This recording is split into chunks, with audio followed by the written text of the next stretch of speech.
Welcome to Embrace Race's Early Childhood Summit, Defending and Celebrating Early Racial Learning. Yes, hello everyone. Welcome, welcome, welcome. Welcome to all of you who are joining us from all over the nation, and a special welcome to our international friends. We are so glad to have you here and so excited to learn together today. We are your two co-hosts for our summit today. My name is Christina Rosinski. I am the Research to Practice Program Manager at EmbraceRace. And my name is Andrea Huang. I am a community facilitator with the Color Brave community, the early childhood arm of EmbraceRace. So in case you don't know, EmbraceRace is a national nonprofit organization providing resources to meet the challenges faced by those raising children in a world where race matters. We are committed to raising a generation of children who are thoughtful, informed, and brave about race. We support parents, educators, and other caregivers in nurturing resilience and joy in children of color, nurturing inclusivity and empathy in children from all racial backgrounds, raising critical thinkers about race and racial inequity, and supporting a movement of kid and adult racial justice advocates.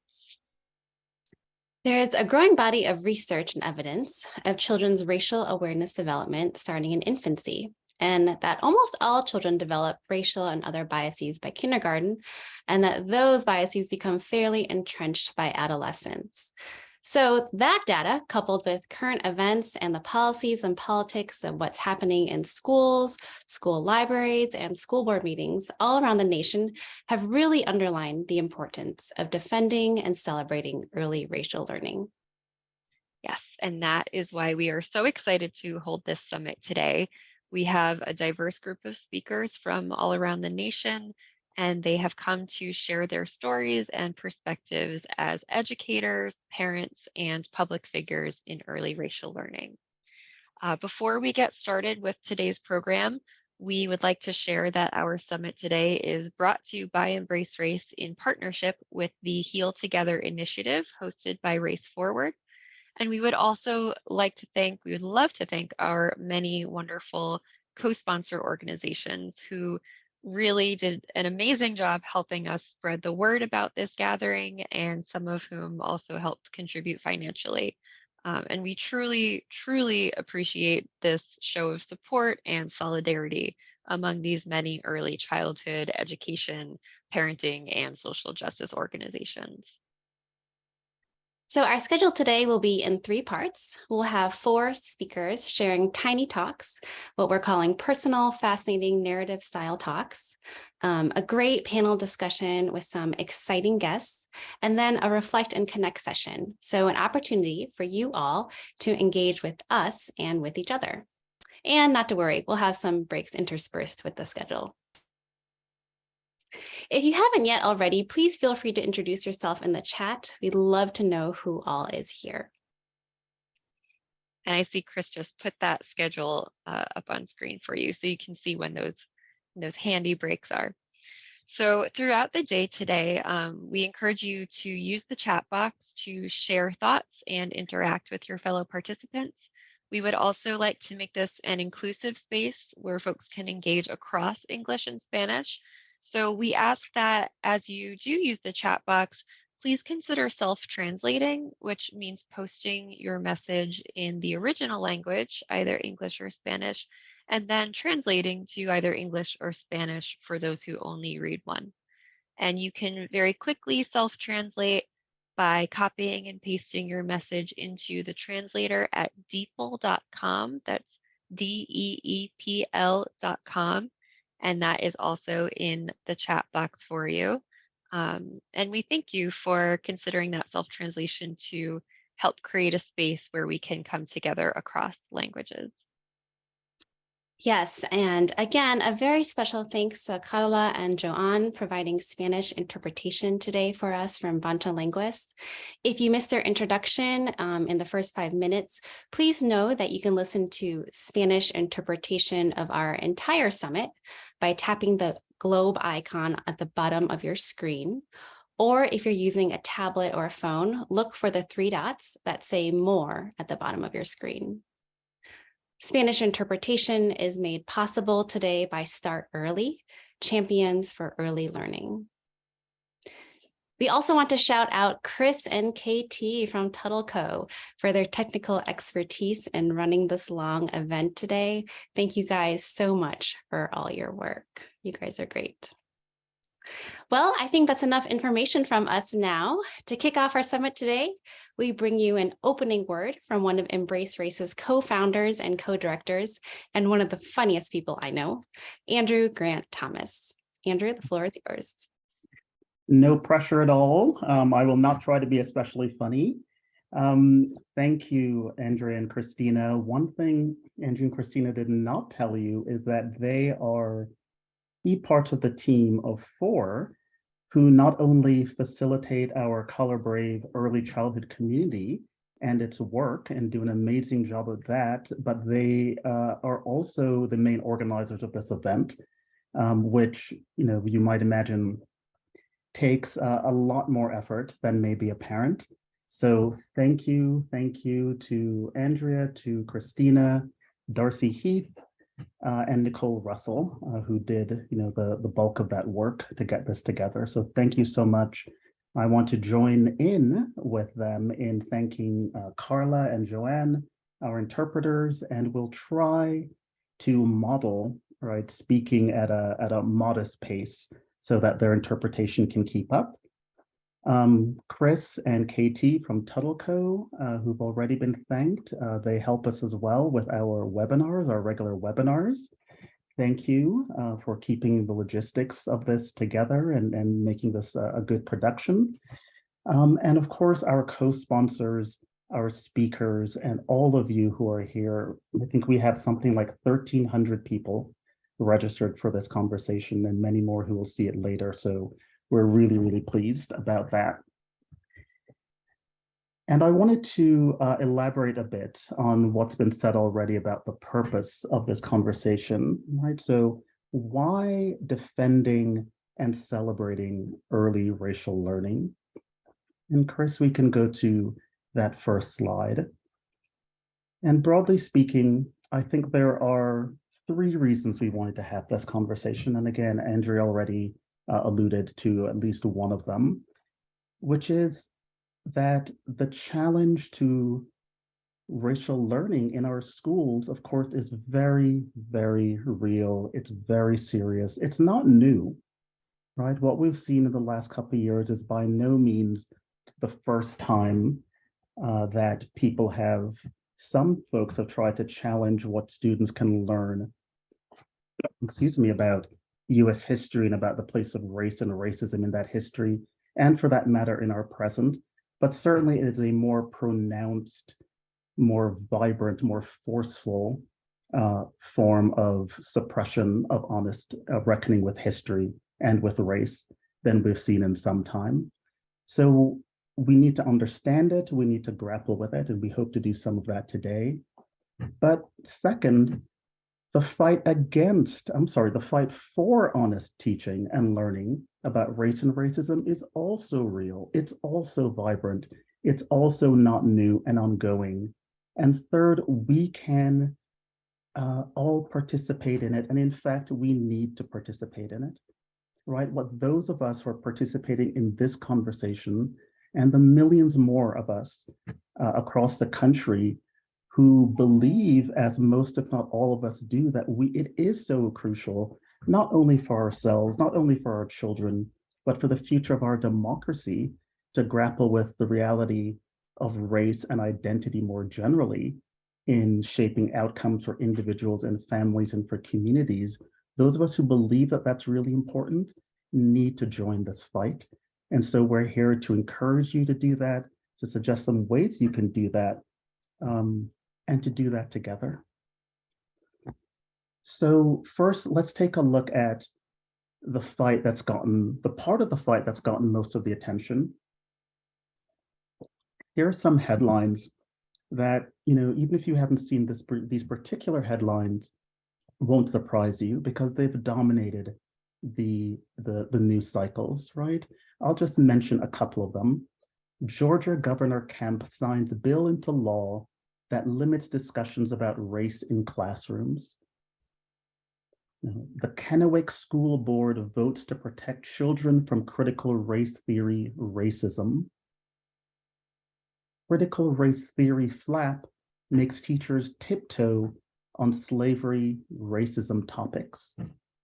And there in the bottom left of the screen, you see some signs that protesters are carrying, right? Stop teaching critical racist theory to our children, and we, the parents, stand up.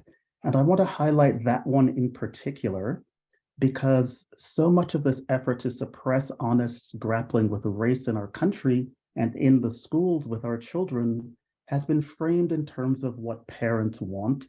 I want you to keep that in mind because I'm going to revisit it and suggest this is a complete, this is simply not the case, right? But there's no question that the folks who have spearheaded this have made some real progress from their perspective. So across the country, at least 36 states, as of February of this year, at least 36 states had adopted or introduced laws or policies that restrict teaching about race and racism, right? And you see that those states are in peach in this stylized map of the U.S., and you see that they extend from East Coast to West Coast, from North to South, and there are 36 that have, again, adopted or introduced laws or policies, which is to say they haven't all succeeded by any means, but that's a lot, right? That's clearly a widespread effort. And what makes them so effective in the case of the laws and policies that have been passed is not simply that they, what they explicitly prohibit teachers from doing, for example, but that most of them are written so vaguely that they introduce this real uncertainty among teachers about what they can say and do, what books they can offer, how they can respond, whether they can respond to to students' questions about race and racism, about LGBTQ issues, about gender identity, and so on. So if you have a lot of teachers who are uncertain about what they can say and not say, of course, teachers are very, very nervous, right? So it has a real suppressive effect. On the other hand, there's another side to this story, right? Which is that there's, again, a real strong countercurrent in favor of more honest racial teaching and history. And Chris, we can go now to the next one. So here I've highlighted some fairly recent headlines that emphasize the role that students in particular have played in pushing back against book bans, in pushing for more inclusive education. It's students, it's educators, it's parents, right? So Texas students push back against book bans for censoring LGBTQ racial justice issues, for example, or in the top left, these students helped overturn a book ban. Now they're pushing for more inclusive education. And if you look across the country, this sort of movement is meeting success in a number of states as well. So 17 states have seen movements, right? As of February 2022, at least 17 states had launched efforts to expand education on racism, bias, the contributions of specific racial or ethnic groups to US history or related topics, right? And if you do the math, you realize that there are some states in which both things are happening, right? So the battle is locked, it's ongoing, and how it's going to turn out remains to be seen. And this is an important point. We can go to the next slide now, Chris. Remember that first image that showed parents holding a sign saying, right, parents suggesting that this lockdown on honest teaching and engagement with the race is what parents want. Well, there was a poll done by Ipsos, which is a major and a highly respected polling agency. It's not a hack pollster. Just 2 months ago, in September of this year, that try to gauge the degree to which parents across the country and people across the country, where they actually stand on this issue. First, they asked people, is your own community seeing these protests, right? Are people protesting about the curriculum in public schools in your community? Are there new policies restricting what teachers or students can talk about in the classroom? Are there new policies limiting what books and subjects can be taught in public schools? And what the poll found is, a reasonable minority, a fairly sizable minority of parents responding to this poll said, yes, this is happening in our community. So 24% said, yes, there have been protests about the curriculum in public schools in my community. 22% said that new policies had been introduced that restrict what teachers or students can talk about. And 19% said there had been limits placed on the books and subjects that can be taught in their public schools. It's more than that, right? But then when you look at how they feel about that, and we can go now, right? What they feel about it is this is a problem. 8 in 10, in fact, these are parents, and parents are basically in lockstep with everyone, right? So there isn't much daylight between what parents feel and what the entire representative population feels about this issue. So I'm only presenting the parents here. 8 in 10 parents want teachers and schools to engage students on issues of race, gender, and sexual orientation. So given this choice between these three possibilities, what you see on the right in the chart is that 55% of respondents said schools should have an age-appropriate curriculum that includes race, gender, and sexual orientation. 55% said that's what they want, an actual curriculum around these issues. 27% said, well, at least teachers should be able to answer students' questions about race, gender, and sexual orientation. Only 16% felt that schools should not allow any talk about race, gender, and sexual orientation under any circumstance, which is to say that's clearly the outlier perspective on this. And finally, if we look at across, right, this is widely understood to be a partisan issue, but in fact, this poll looked at how Democrats feel about this issue, how Republicans feel, how independents feel, as well as how parents feel. And huge majorities of Democrats, Republicans, and independents and parents say that teaching history of racism helps rather than harms children. Right, and you see the numbers there. 76% of Republicans felt that lessons about the history of racism prepare children to build a better future for everyone rather than being harmful to children. So what we should note is at least two significant caveats about all of this, right? One is that the fact that what people say they believe in principle doesn't necessarily translate into what they would support in practice. It's a huge and important caveat. The fact that parents and others say this on polls doesn't necessarily guide us to or tell us clearly what they would do if they were given actual options. The other big caveat is the poll did not ask about when we should introduce discussions of race and racism for children. Right? So it's certainly very, very possible that many respondents who support race talk among students would only support it among, let's say high school students, not middle school and not elementary, much less preschoolers. This is a different story than the headlines have been telling us. Now, here's the last point I'd like to make. I love this quote from this political scientist, E.E. Schatzsnyder, which is one of the takeaways I have from my graduate school career many, many years ago. And he said this: if a fight starts, watch the crowd, because the crowd plays the decisive role.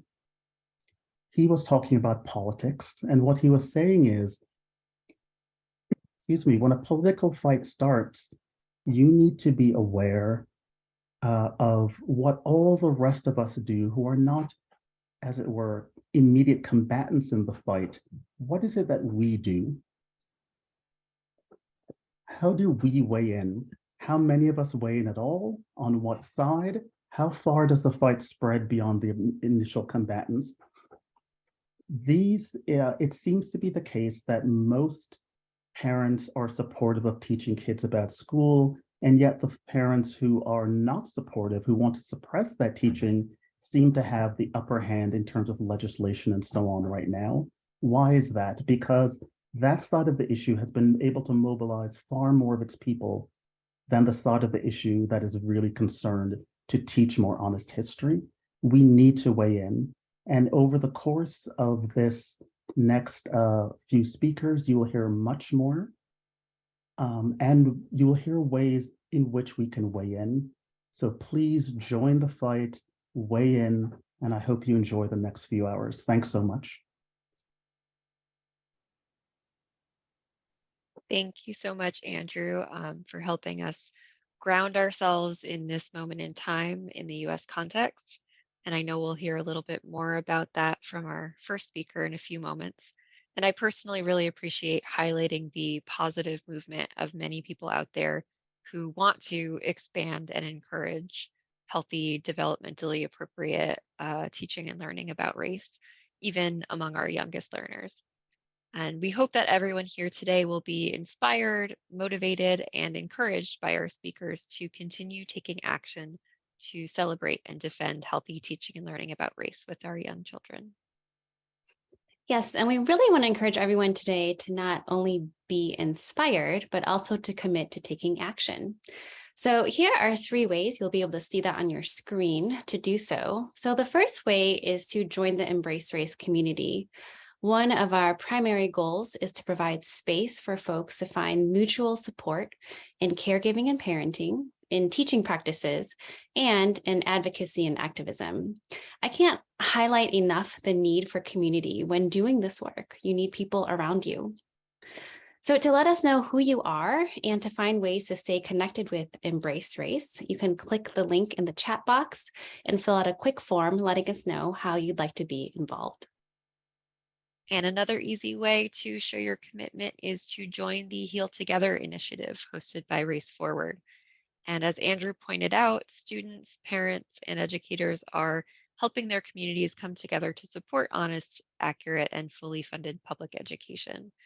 Through partnering with community-based organizers to better connect communities and build power, the Heal Together initiative works to counter the anti-CRT movement impacting our schools while advancing a vision of a just multiracial democracy that works for everyone. So to support and learn more about the Heal Together initiative led by Race Forward and their core partners, the NYU Metro Center and the Schott Foundation for Public Education, please click the link in the chat box or copy and paste that link in the chat box to sign their pledge and their commitment to community-based organizing. The links are working now. And lastly, here at EmbraceRace, we believe that taking action isn't only just joining the national conversation, but doing something local and getting involved. So there are a myriad of ways to support early racial learning at a local level. And we encourage you today, as you listen to our wonderful speakers and panelists, to think about how to do that and commit to getting involved at a local level in your community. EmbraceRace is a nonprofit, and we rely on donations from foundations, but also individuals like you, so that we can offer this type of programming along with our curated and created resources for free. We appreciate every contribution, big and small. So if you would like to support the work that we've been doing and the work that we'll continue to do, you can click on the link in the chat box, and please know that you have our thanks. All right. Now we are so excited to begin with our first official speaker of the day. Dennis Chin is the Vice President of Narrative, Arts, and Culture at Race Forward. Dennis serves as an organizational trainer and presenter, specializing in the basics of racial inequity and communicating effectively about structural racial inequity. Dennis is the former co-chair of the Gay Asian Pacific Islander Men of New York and was awarded the National Queer Asian Pacific Islander Alliance's Community Catalyst Award in 2015. He's also the current co-chair of CAAAV, Organizing Asian Communities, an organization that builds grassroots community power across working class Asian immigrants and youth in New York City. Dennis's talk today is sponsored by the Massachusetts Association for Infant Mental Health and is titled Building a Just Multiracial Democracy. Dennis, please take it away. Thank you so much, Christina. Thank you so much, Andrea. Hi, everyone. Good afternoon, good morning. My name is Dennis Chin. I use he, him, his pronouns, and I'm coming to you from Queens, New York, which is occupied Canarsie land. Thank you for having me today. I want to start my talk with a personal story. I'm the son of immigrants from Hong Kong, born and raised in New Jersey. And this is my dad and his family. My dad is the one all the way to the right in blue. And this picture was taken when his family was reunited in Hong Kong after the family was separated after the invasion of China by Japan and the subsequent communist revolution. So this whole family, they decided to move west in the 70s. My dad specifically to America, and then the rest in Canada. And my dad is the youngest, so I thought he had something to prove to his older brothers. And I didn't learn until later that he wouldn't be here in the United States without a key piece of legislation, the 1965 Immigration Act. This act allowed immigrants like my dad, who had a medical degree, to come. And I didn't learn until later that one of the reasons for the 1965 Immigration Act's passage was the 1964 Civil Rights Act. This act provided the moral and legal underpinning for the 1965 Immigration Act. And so I share this fact because my being here is connected to the struggle of Black people for freedom in this country. Chris, if we can move to the next picture. Thank you. So this is me in those tiny pink shorts. And this is our home in the suburbs of New Jersey, a town called Neshannock Station. And so we lived the so-called American dream. My dad had a steady job as a doctor for the state of New Jersey. And because of that job, he was able to get a low interest loan to buy that house in those suburbs that you see right here in this picture. This house, in many ways, is a symbol of that so-called American dream. This new neighborhood, Neshannock Station, it was majority white, had strong public schools. I'm a public school student all the way through college. It had a strong public library system and lots of free or low-cost enrichment activities. I share these details because it's these opportunities and these public goods that catalyzed my success. And it wasn't until later that I realized that the things that catalyzed my success were not available to everyone because of systemic racism. Our country has consistently put up barriers against communities of color, particularly Black, Latinx, Indigenous, and many Southeast Asian and Pacific Islander communities to thrive, whether it is housing discrimination, job discrimination, food discrimination, whether it's explicit or not. I learned that all of this were vestiges of a long, bloody history rooted in an ideology of white supremacy. And learning about this was an aha moment for me. It was a hallmark of unfairness, and I knew what that felt like in my bones. Unfairness, isolation. Because that little kid that you saw in that previous slide, he grew up knowing that he was gay, that he was different than the majority of his peers in the suburbs. It is that unfairness that drove me to this work. And it was learning about this history in and outside of the public school system and doing something about it that helped me heal and find my own purpose. I always say that this work made me a human. And so my purpose is to use the advantages I did have to help build a more just multiracial democracy, a democracy in which equity is centered, understood, and felt as a benefit for all of us. And I also share this story because it also makes visible the narratives that will help power a more just future. Next slide, please, Chris. And so what is that future? At Race Forward, we are a multiracial racial justice organization. We imagine a just multiracial democracy, free from oppression and exploitation, in which all people, including people of color, thrive with power and purpose. And so in order to achieve this vision, which is bigger than any one individual or any one organization, we need an enduring majority working towards equity, including racial equity. And that enduring majority means building what we call a bigger we that recognizes that each one of us, our families, our communities, are interconnected, despite craven attempts to divide us for political gain. A bigger we that recognizes that all of us have a stake in addressing systems that cause harm, including systemic racism. And I share my story because it's not one you typically hear. It's not a mythical bootstrap story. It's a story that reveals systems, by which I mean the policies and institutions that govern our lives, and how they determine life outcomes, often inequitably. It also reveals the healing and abundance possible when we recognize our interconnectedness. We choose solidarity with communities of color and other oppressed communities fighting for freedom. The possibility when we invest in and make equitable public systems that help us all thrive. And so we need to tell more of these stories, and we need to couch them in an honest, accurate understanding of history, precisely the history that some politicians have been attempting to censor, and learning about how that history shapes our present.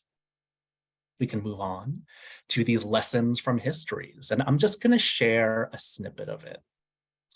At Race Forward, we heed the words of the Reverend Dr. William Barber, who says that we are in the midst of a third Reconstruction.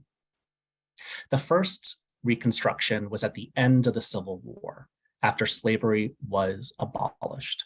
There were collective gains from that first Reconstruction that still reverberate, like equal protection and natural-born citizenship. There was a backlash to this Reconstruction that led to the era of Jim Crow.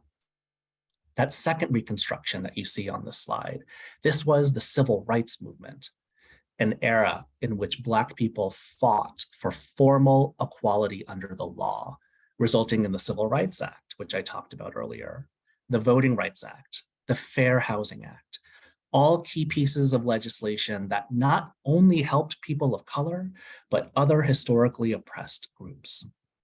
There was a backlash moment to this Reconstruction as well, in the form of mass incarceration and the privatization of public systems.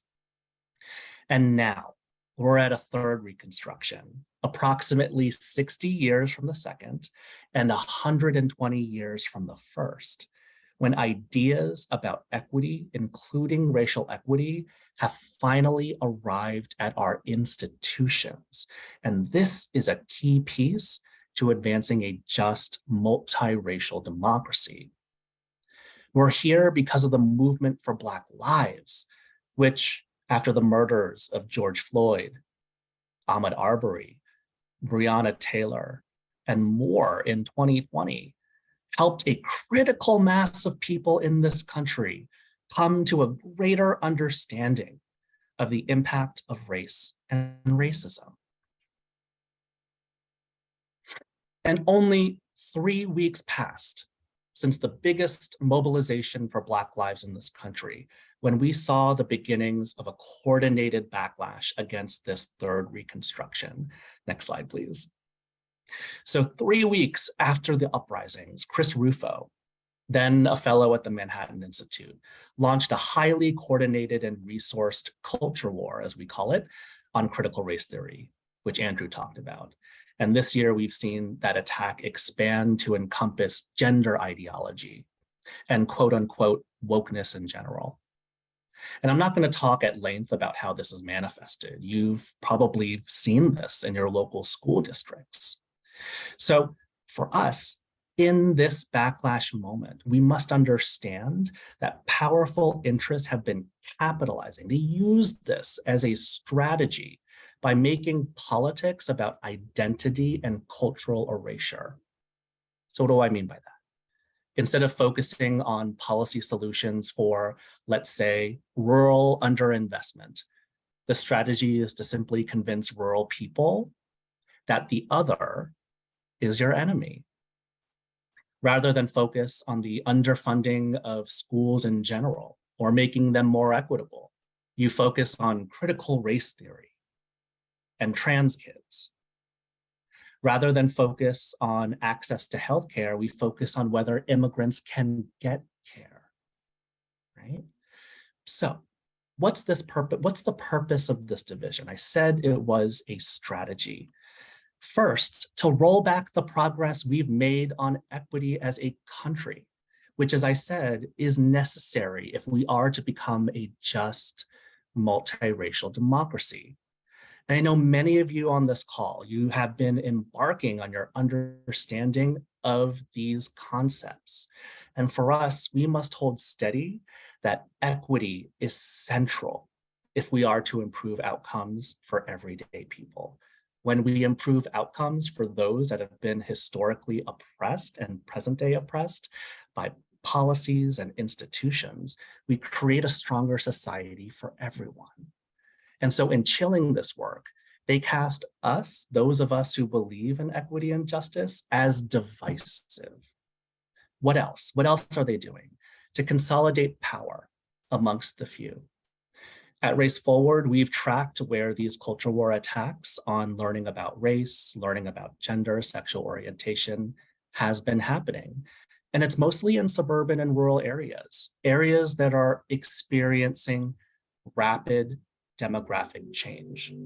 And they are doing this to win state legislatures, the same legislatures who have moved forward voter suppression laws and who are moving the country dangerously close to minority rule. And lastly, they divide us to dismantle and privatize public goods. What do I mean by that? Public schools, public parks, public infrastructure. Think of your roads, your water, your lights, public libraries, public healthcare. As Chris Rufo said on his Twitter, this culture war on critical race theory and gender ideology in schools, it's really not about those things. It's about creating, quote unquote, universal public school distrust. In other words, the purpose is to paint public schools, or quote unquote government schools, as spreading wokeness in order to scare parents to abandon public schools altogether, and to make teaching untenable for our teachers. We've seen so many news reports of the great teacher resignation. And so the strategy is to create a boogeyman to distract and divide us for their own gain and have us abandon public schools, like libraries, like public schools. And it is precisely these public goods that should create opportunity for every one of us, like my family, regardless of race, religion, or background, that actually connect us to one another, to our neighbors in a democracy. This part cannot be stressed enough, and it's critical to understand the roots of our division, the roots of this strategy. Precisely when the civil rights movement mandated integration was when the movement to shrink government and privatize public goods gained speed. Instead of sharing across race the public goods that help connect us and help us thrive in a democracy, we abandon them all together. And that is the strategy for division. You stoke fear and resentment. You do this by, as I said, spreading false narratives like wokeness as a threat, of us versus them. And this is personal to me.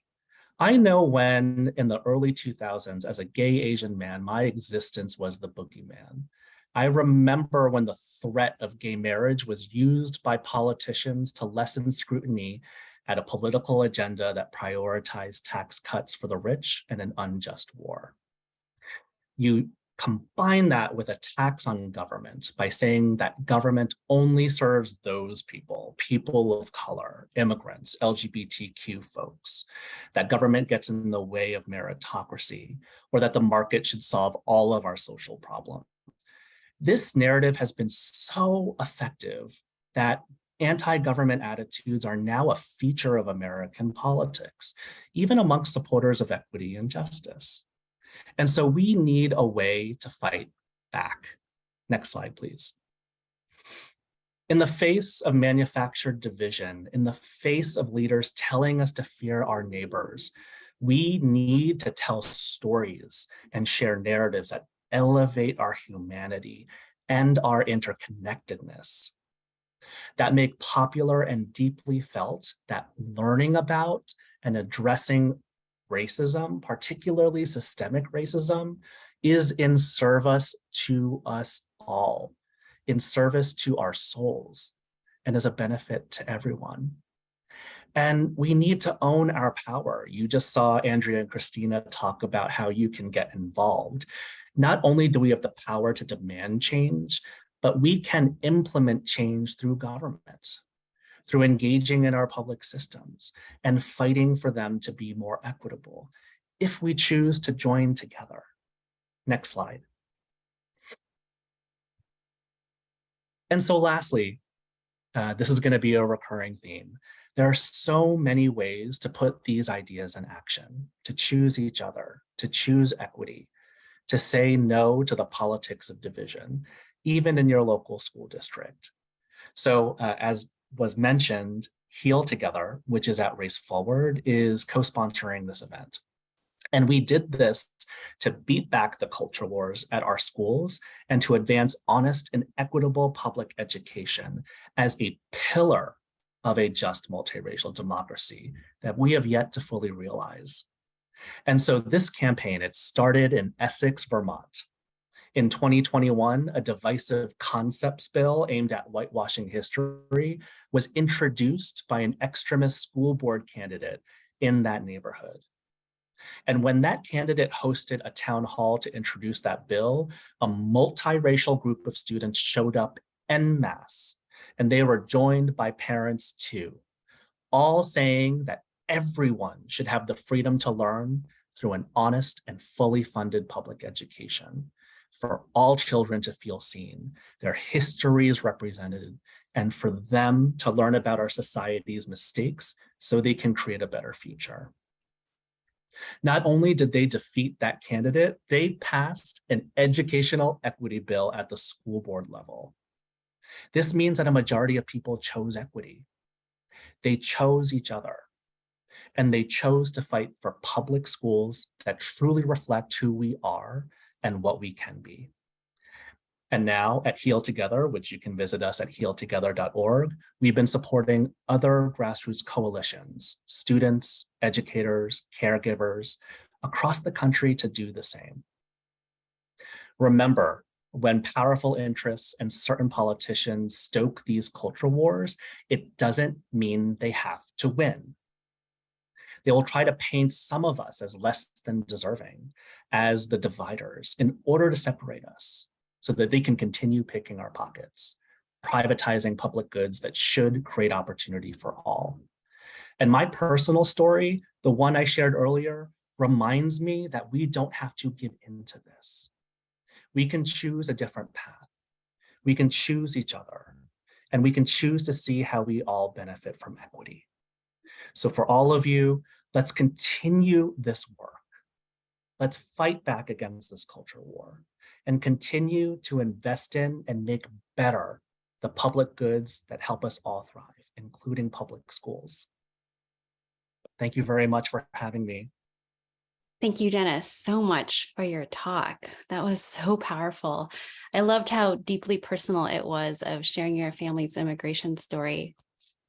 I too am a product of the 1965 immigration law, benefiting from Black liberation that allowed my father and his family to join my great-grandfather in the US from Hong Kong after 36 years of separation. So I know what that is like.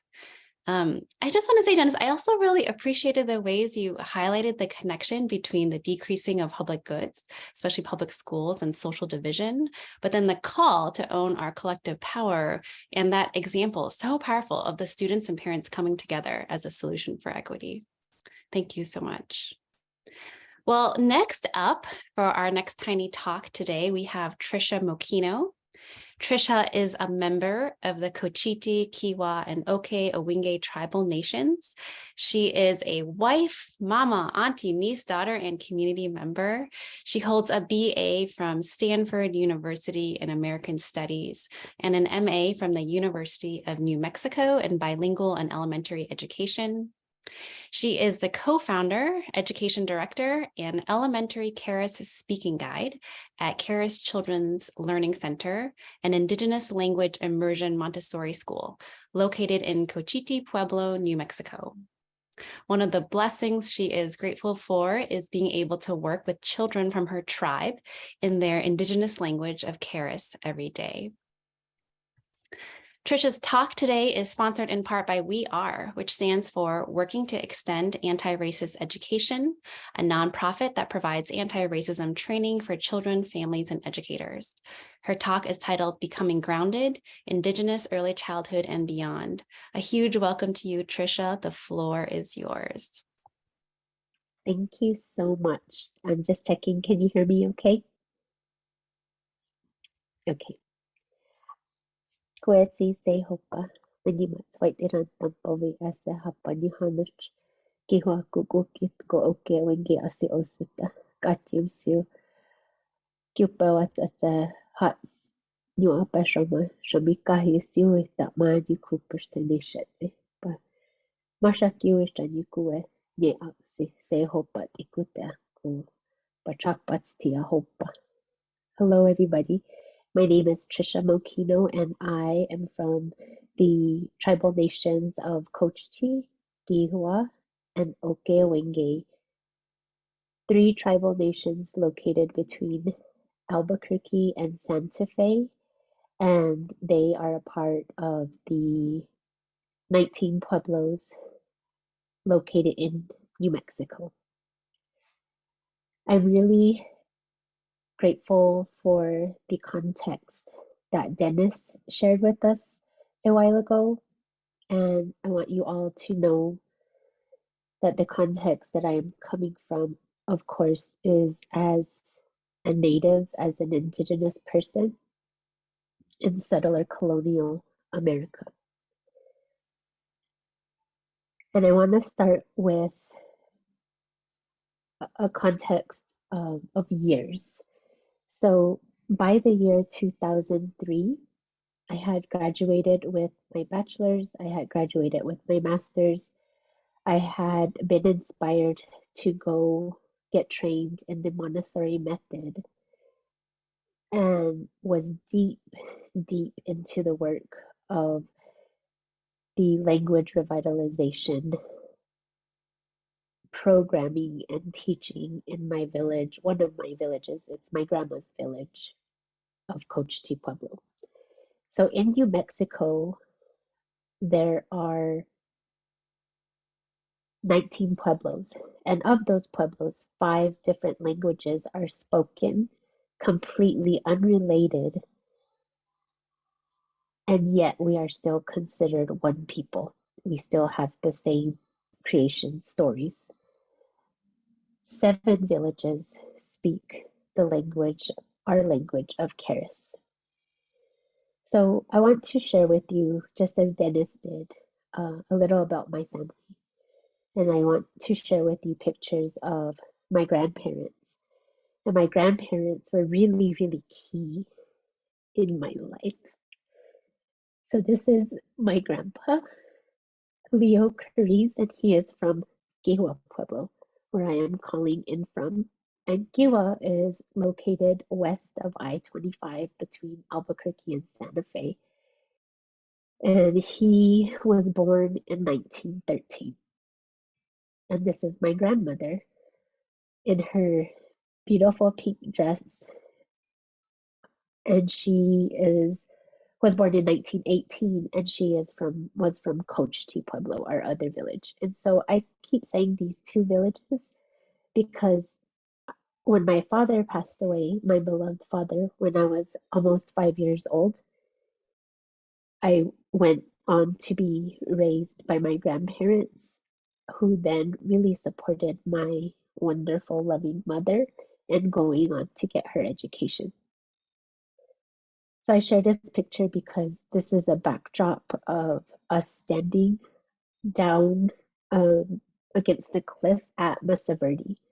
And Mesa Verde is located in southern Colorado and is a part of our migration story as these pueblos right here. In this picture is a little after my father had passed away. But it is the love of my grandparents that grounded me, and that grounded me early on, along with the love of my parents.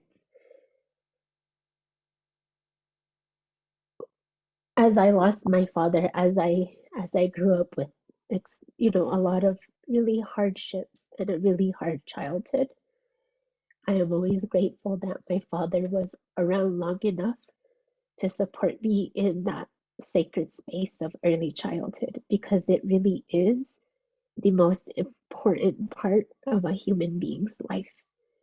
And I believe that when we make early childhood systems reflect the communities of our people, that our people, the over 600 tribes still present in settler colonial America, will thrive better. We will be better parents. We will be better people. Because what colonialism has done to so many people is it's disrupted our way of life, starting with our languages. And so it's why I always go back to my grandparents and the way that they spoke to us with love all the time. They would always give us advice and how to love. Shami means in a good way. Okay, somebody's having trouble hearing, so I'm going to take out my earphones. I'm going to talk right here now. And so with my grandparents, one of the things that they always taught us was Hatsitsui nu nyamishunu. And that means you will never accomplish anything alone. So in early childhood, there is a dominant narrative around early childhood that is based in school readiness. As if school readiness was the only thing in life that our children have to achieve. For us, we all come from a creation story, and we were all put on this earth, this beautiful place, these beautiful lands that nurture our hearts, that nurture our minds, that nurture our bodies, and that gives us the most basic necessity we all have a right to, and that's water, and that's good land and soil to live on. And so for us, early childhood isn't just school readiness. Early childhood is learning our languages, knowing our languages. And when we know our languages, it's being grounded in who we are. And when we know our languages, then we have access to our indigenous knowledge system. And that's right, over 600 indigenous knowledge systems, unfortunately, many of which have been so weakened because their languages are not thriving anymore. And so as a mother, I knew that when I had children, I wanted my children's first language to be Keres, because Keres was not my first language. My parents spoke two different languages, Tewa, which is of the northern pueblos, and my mother spoke Keres, which is of the southern pueblos. And at the time we had our daughter, we were living in Cochiti Pueblo. And I had achieved one of my dreams, and one of my dreams was hoping that my own grandparents would be alive when my own children were born. And my grandmother was still alive. And she was so happy because when I had my baby, when we had our oldest daughter, she was so excited that she got to tell me how to raise the baby. And that showed me that we already had our own indigenous early childhood systems. We already had our own ways of raising babies. And so if you'll see, I'm sharing these next pictures that are about then and now. And so that picture that you saw on the slide before was of me breastfeeding our second daughter, but it was our oldest daughter where those doors of, this idea, not this idea, but the existence of our indigenous early childhood systems around raising babies, around raising children came upon me when I would go out into the village, and we really do still live in our villages. When I would go into the village, or I run into my aunties, or my aunties would come see me. My grandmas were around me daily. Our neighbor, an elderly neighbor, would come and say, "Did you do this? Did you drink this plant? Did you wrap yourself this way? We wrap ourselves this way because this is how we believe about bringing our bodies back together." Breastfeeding research says the same thing. When you breastfeed, you help to shrink the uterus or the womb. So there was, all these teachings. And so as we raised our daughters, and as a teacher in a public school system teaching 5 and 6 year olds, again, wanting our daughters to know our language, I began to think more and more about my place in the public school system.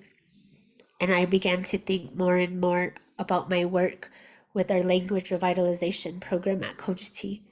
And I began to think, I guess, more critically about the mainstream, or as Sandy Grande calls it, the white stream education that we were giving to our own children from our own villages on our own tribal lands, was an education that not only does it displace us from our languages because English is centered, it displaces us from our indigenous knowledge systems.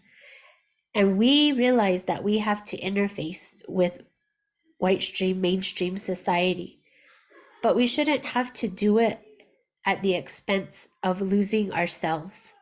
And we know that over time, the most grounded people, meaning grounded in our language and our ways, are some of the most successful people. So this again is also setting up our children, who will eventually probably become parents, to also be better parents. And so by doing this work with language and wanting our own daughter to know our language, she became fluent in our language. That was her first language, with the help of all of our families, with my husband, with his family, with my family, with the village of Cochiti, because she got to attend at that time was a language nest. So in this picture with back then, our grandmas and our mothers held us with their shawls on their backs, but now we use a stroller. Back then, and yes, lots of people still breastfeed, but again, IHS came in, Indian Health Service, and said, don't breastfeed, here's formula. The pressure from what do you call them, the formula companies to sell their product. We already had our own cradle boards. And then there's the pressure of capitalism to go buy this nice fancy crib or this nice fancy bassinet when we don't really need all that stuff. We already had our traditional swings that hung from the vigas of our traditional homes. And then we get shketirawats. Shketirawats means to get enticed to buy, again, these fancy swings. And so Dr. Maria Montessori says that if we think about the development of a child's life, that development of a child's life, the most important part of it is not in the university studies, but it is in early childhood, birth to 6. But we cannot capitalize off of this early childhood setting if we don't create that setting for our children. Because all public school, and yes, we do need public schools, so I don't want this to be heard as against public schools, but until public schools can create a space like Carish Children's Learning Center, we can see, next slide please, we can see that our children will be proud to be who they are, will be grounded in who they are. And so right here on the left, you see one of our daughters carrying our, playing, imitating our ways of caring for children. On the right, this is our other daughter getting ready to go dance right outside in our plaza. I think this is the bow and arrow dance. And so I left this word of imitation up there because imitation is a human tendency and it is a way that our children learn, and we want them to imitate us. And so lastly, and ultimately, what the birth of my own children did, and you'll see on the next slide, is they inspired me to create Carish Children's Learning Center with our tribal council, with our board of directors, with my family, with lots of people going back to that saying, Hatsitsi, Hatsihamatsi nu Nyamitshranu, which means you will never accomplish anything alone. And so back to Dennis urging us to what did his last slide say? It said to building a bigger we. And also in building that bigger we is to reckon with the truth. And then from truth, lies a better net for justice to happen. And that starts with supporting Indigenous people and the care of our children and remembering, helping us to remember, helping us to reclaim our children because they are our children and we know what is best for them. And so with Carish Children's Learning Center, we started with a 3 to 6 classroom 11 years ago, and we have expanded. As you can see, we just opened our infant toddler classroom. And so in coming to the end of my time with you all, I hope that you will join and recognize as Indigenous people in settler colonial America that we deserve the right, our children deserve the right to see themselves in the curriculum, to see spaces, learning spaces where they are grounded in who they are, and that English doesn't have to be centered, that our languages can be centered. Because when we do that for tribes, we will all benefit. When we think about, as Maria Montessori calls us to think of the child, when we think about what child comes to mind, for us, we want that to be Indigenous. I always say Black and Indigenous children first because they are the most marginalized. And so I just want to thank all of you for being here with us and listening to a little bit of this story. Carish Children's Learning Center is a space that has disrupted the dominant narrative of early childhood and has pushed back against what public schools should have already been doing. So I want to thank you all again for being here with us. And I really want to thank Nicole Russell and EmbraceRace for creating this really beautiful space. Netra, Deja, se hoppa, rawa, se jusha, wisha, deja. Thank you. That deja means thank you. Thank you so much, Trisha. I almost want to just pause and take a moment after that talk. It was a very personal and emotional story, and I've been seeing so much appreciation and love in the chat box for sharing so openly about yourself and your family and your history. Um, I really, really appreciated that framing of early childhood as the most important part in a human being's life. I think that some people out there would find that a very bold statement, but I imagine that it really resonates with a lot of people on this call. Um, and there's clearly so much that all parents and early educators and caregivers can learn from Indigenous knowledge traditions, um, regardless of the background of the children that they are currently caring for. And I also wanted to take this moment to remind everyone that we will have an opportunity later today to reflect and connect with each other to process what we're hearing today even more deeply. And we will be sharing the schedule again during the break so that you can see when that Reflect and Connect session is coming up. So thank you to everyone who has been with us so far. We are going to transition now into a short 10-minute break. Before we do that, we want to remind you of our 3 calls to action for today. So first, join our community by letting us know how you'd like to stay connected to EmbraceRace. Second, we encourage you to sign the Heal Together pledge. And this pledge is a way to demonstrate your commitment to equity and justice in early racial learning and also receive more information from Heal Together about how to do that in your school community. And then linked to that, we encourage you to do something local. Think about how to get involved in your own community and who to connect to. So for links to those first 2 commitments, you can check the chat box. So we will start our break now, and please stretch and take care of your body, get a snack, and we will see you all back here at 20 minutes past the hour. So if you're on the East Coast, that's 1:20. Thanks, everybody.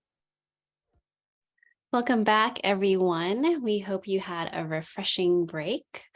If you are just now joining us today, we welcome you to EmbraceRace's Early Childhood Summit, Defending and Celebrating Early Racial Learning. If you are in need of Spanish translation for today's summit, look to the chat box for access instructions. It's now my great pleasure to introduce our 3rd guest speaker of the day. Dr. Nicole Russell is our beloved friend and colleague at EmbraceRace, where she serves as one of our Color Brave community facilitators. She is also the Vice President of Implementation Research at Teaching Strategies, was formerly a teacher in early childhood and in early childhood special education, Arizona State Director of Special Education, Arizona State Deputy Superintendent of Early Childhood Education, and an educational researcher. Phew, she knows a lot. In all her work, Nicole tries her best to choose the margins, a phrase learned from Linda Tuhivai Smith, and to be a voice for Indigenous, Black, and other children of color who are often excluded, neglected, or otherwise overlooked. Nicole's talk today is sponsored by Greater Good Science Center of the University of California, Berkeley, and her talk is titled The Joy That Binds Us. A huge welcome to you, Nicole. The floor is yours. Thank you, Andrea, for that wonderful introduction. And I just want to take a minute here to say thank you to Dennis and to Trisha for sharing their stories. I was a bit nervous about doing this talk because so much of my personal story is intertwined with the rest of the story that I'm talking about today. And listening to how powerful they were, how powerfully they shared their personal stories, it made me feel at ease. I feel like I now have permission and I'm being welcomed to tell this story. So I appreciate that. I'd like to begin, Chris, if you put it on this first slide, I'd like to begin by telling you all a story.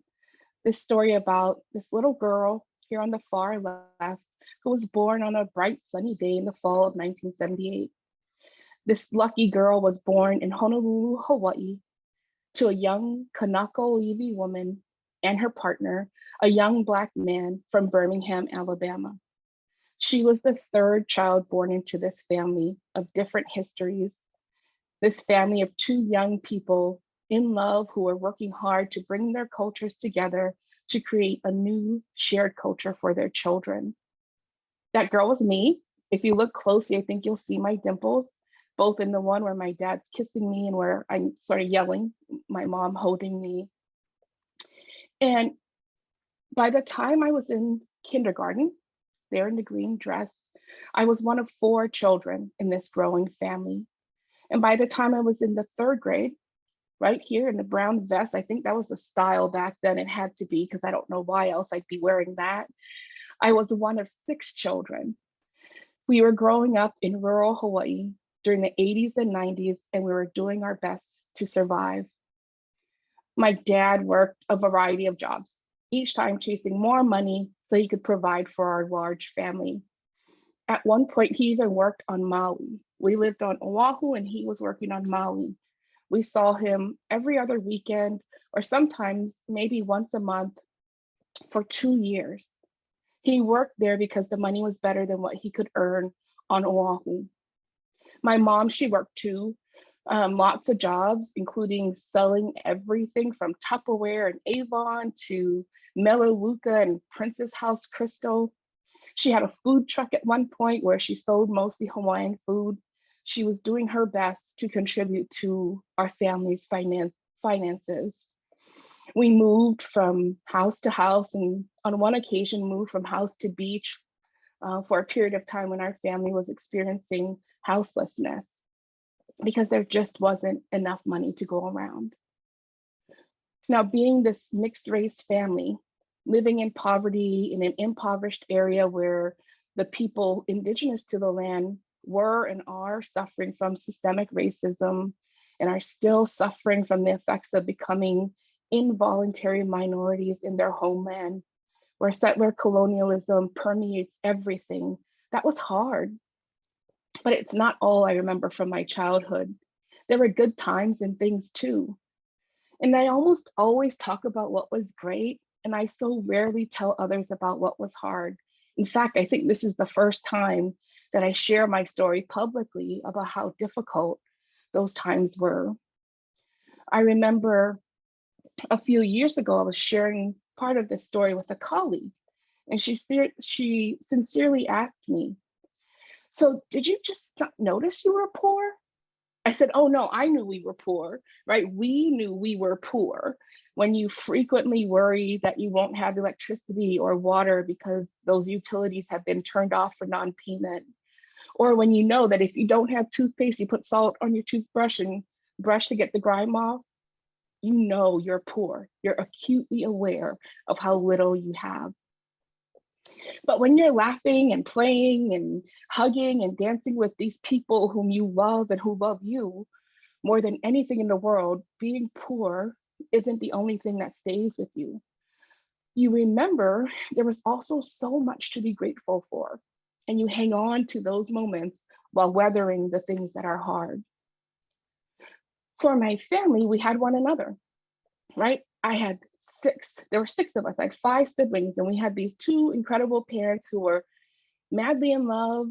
They were wildly different, right? I had this one parent who taught us what it means to be truly Kanaka, to be in reverence of the creator and the universe, and the power and strength of love and family and community, while simultaneously resisting the continued imposition of American ways of knowing and being on Kanaka people. And then we had this other, my father, who taught us what it was like to be a Black kid in Birmingham, Alabama during the Civil Rights Movement, and what it meant to face racism and injustice head on. Now, in 1993, life changed for me and my family when my mom passed away from a very short battle with pancreatic cancer. We were 21, 19, 14, I was 14, 12, 8, and 7, and our lives were forever altered.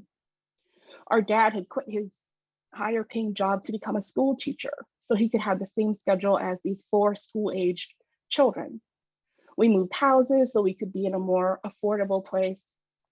And my younger siblings who were homeschooled now had to be enrolled in the local elementary school. And learning looked so different there than it did when they were at home with my mom. So there were all these changes that came to my family.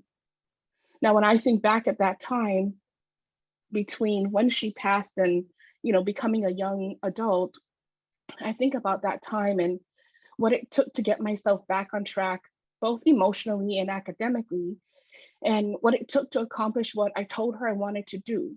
I told her I wanted to go to college, and I told her that after going to college, I wanted to be a journalist. I had envisioned myself being either a print journalist or maybe at some point being a television journalist. Now that my family has one income, my dad was very honest with me. He said, I know you want to go to college, but if you want to go, you're going to have to get scholarships. There's just no way I can pay for that. So I did, right? I worked really, really hard to get as many scholarships as possible. And by the time I started my freshman year at the University of Hawaii, I had 12 scholarships. I lived at home and endured this 2-hour bus ride to campus and back home so I could save money on housing. I worked in on-campus full-time jobs so I could afford things like food and books and clothes and, the fun stuff that you want to do when you're a college kid. Folks who knew my story then would often comment about how hard I had it. Oh, you poor thing, they would say. You've got it so hard. And I'd put on this sunshiny smile and say, it's okay. And I really meant it, truly meant it. Yes, I had lots of difficult circumstances, but I felt fine. I felt content. I even felt good, whatever good means. And over time, what I learned that got me through those years after my mom passed was joy. It was the joy of her memory, the joy of the strength of my family because of enduring this kind of childhood together, sharing in the same shared grief together. I had joy because these people knew me, they got me. I didn't have to explain a single thing to these people.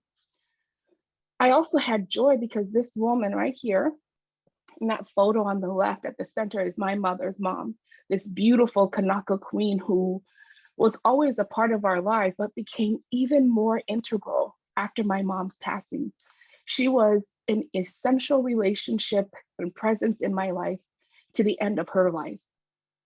It was joy because I still had my dad, the most kind, humble human being I've ever known. My siblings and I, even after we left home, stayed totally connected to one another and to my dad. Here's a picture of us right here. This is from 2015, right before I had my daughter. I was getting ready to become a mother who was going to be mothering without a mother. And I was so nervous, anxious, and worried that I wasn't going to know what to do. And they all, from different parts of the country, got on planes, came to Arizona, and showed up for me, literally.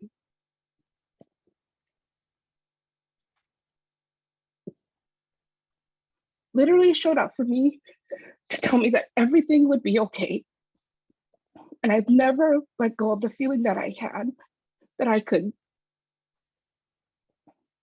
become a mother who could successfully support bringing a child into the world. I'm sorry I said I wasn't going to cry. Here I am crying.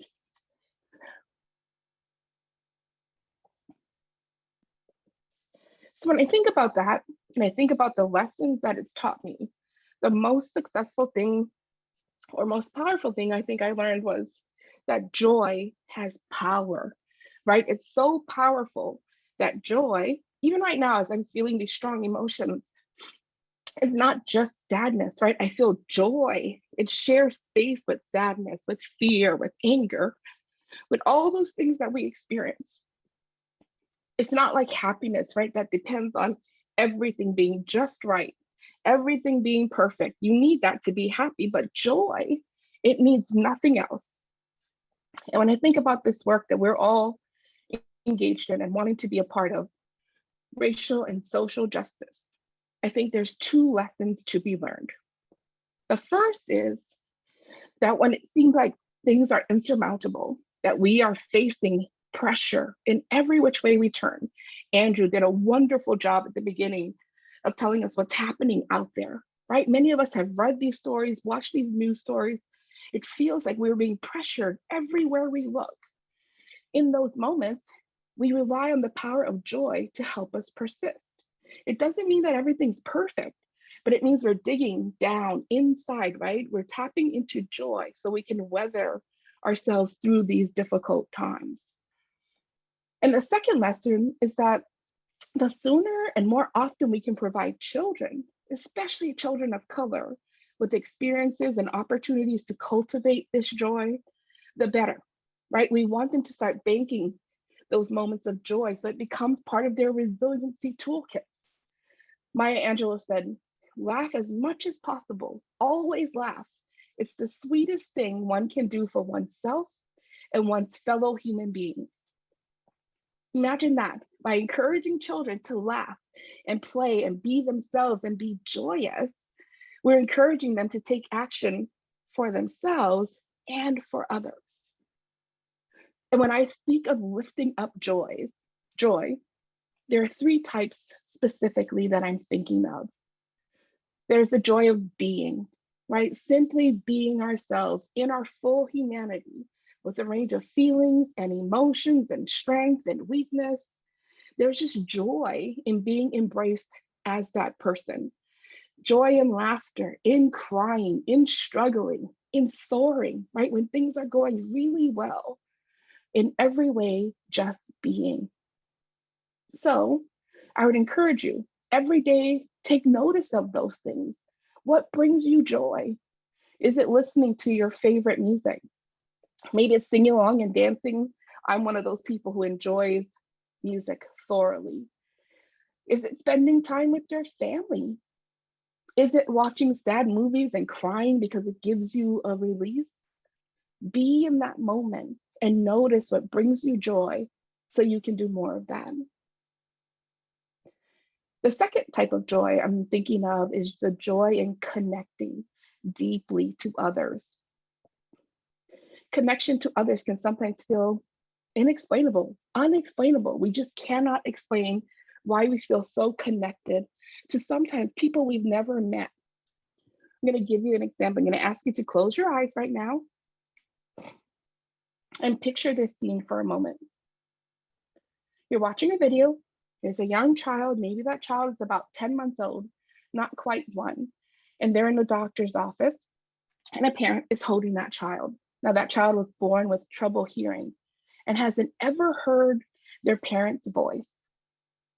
Now, in comes the doctor, places a hearing device over the child's ear, and the parent speaks into a microphone, and suddenly you see that baby's eyes get wide.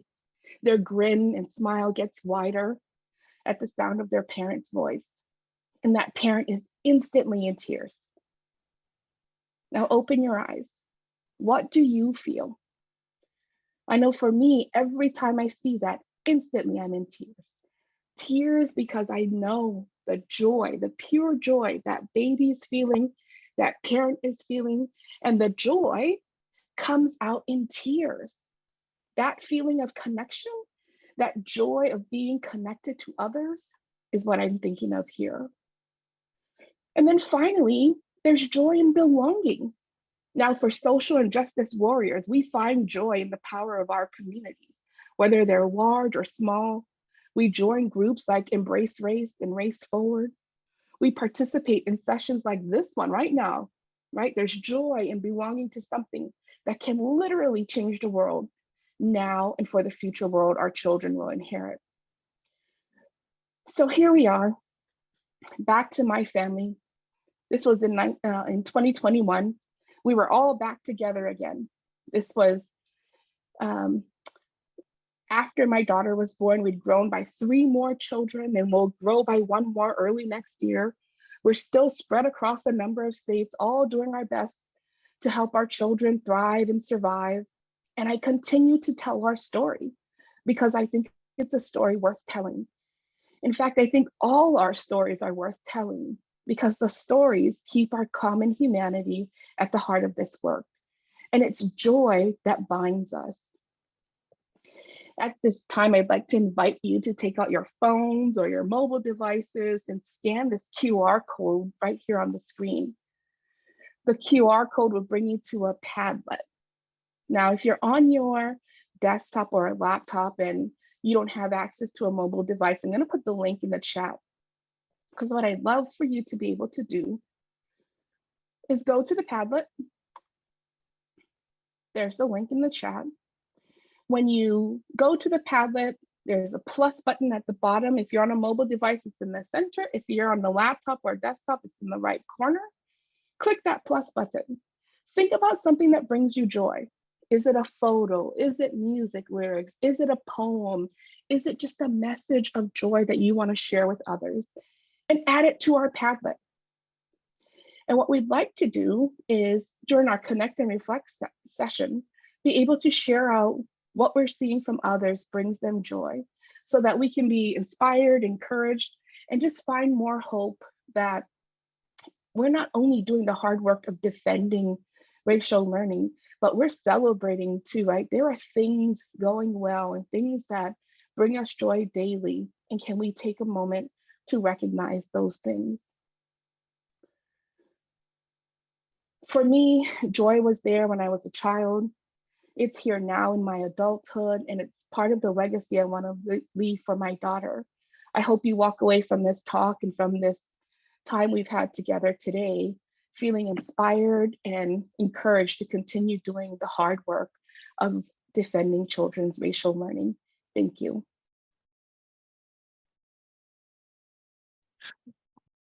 Hi, thank you, Nicole.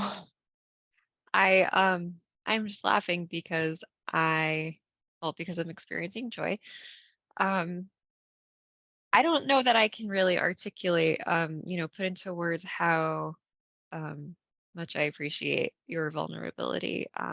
Knowing you already and getting this new window into your life and your beautiful brain and mind. So yeah, I'm gonna reference the chat again and just note how much incredible love and gratitude and appreciation was coming through for you now and during your talk. And I am just very, very grateful that we get to work with you and learn from you at EmbraceRace. Learn from you in terms of caregiving and also just in terms of being a human being.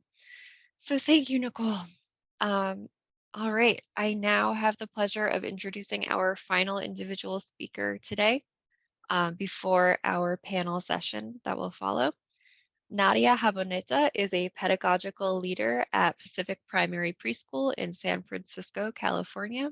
She has 25 years of experience in early childhood education, teaching young children, training teachers, consulting, and facilitating workshops. She is passionate about social justice and is proud to have immigrant parents from Lima, Peru. She has written numerous articles for the magazine Teaching Young Children, is the author of the book You Can't Celebrate That, Navigating the Deep Waters of Social Justice Teaching, and co-author of Children's Lively Minds, Schema Theory Made Visible. Most recently, Nadia was one of the featured teachers in the film reflecting on anti-bias education in action, The Early Years, which is a great film. Highly recommend it. Nadia's talk today is sponsored by Indigo Cultural Center, and her talk is titled Young Children as Social Justice Leaders, More Than Just Cute. Nadia, the floor is yours. Thank you, Christina, for the introduction, and thank you to Nicole and everyone at EmbraceRace for including me in this conversation. I feel completely honored to be here, and I've learned so much from the other speakers here today. So thanks again, everyone, for joining us. Here in San Francisco is this morning, but afternoon for some of you on a different time zone. As I was listening to the amazing speakers, I was thinking to myself, what am I doing here? What am I going to bring to the table today? And I'm really here not to say I am an expert in how to do this work, but I'm here to share my journey, to share my passion, to share what I have learned, and really to share the voices of early childhood teachers, educators who are in the classroom every day doing this work with young children. And I'm also here, I've been sent by the children who are constantly telling me, Nadia, spread the word. Do the people know? We have to spread the word. So that's what I'm doing here today, to share some stories with you, to really think about the role of young children and how they are more than just cute. They are competent individuals, competent young humans who can make change in this world. A little bit more about myself. I have found that it's really important to think about our journeys and think about what brought us here today. Think about our ancestors. I'm constantly thinking about my family and our social justice journey. Even though I didn't know what social justice was as a young child, I didn't know about the anti-bias schools. I've really been on this journey of being a social justice leader with my family my whole life. They came here specifically to San Francisco, California, 55 years ago, because they had friends who had moved here and told them, come live here with us. It's such a diverse city with people from all over the world, all kinds of different languages, different food, opportunities for jobs, opportunities for education, opportunities to raise a family. So I'm always very grateful of my mom, my dad, my grandmother who moved with us to help raise me and my sister, and how they have influenced the person that I am today. And my identity influences everything that I do every day, whether it's my interactions with the children, my conversations with families, my collaboration with my colleagues and other educators. So I'm constantly thinking of my role as not only an educator, but also as a parent. I have 3 children, and I'm constantly thinking about my role just as a human on this earth. And as my colleague, Veronica from the film says, what kind of human do I want to be? What kind of humans do we all want to be? Part of my journey as an educator has been really thinking about what it means to be a reflective practitioner, and thinking about how can I really show the young children that I'm working with every day my deep and true commitment to social justice.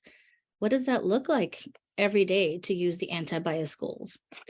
What does it look like to use this as a lens, not only, again, with young children, but using it as a lens every day in our lives?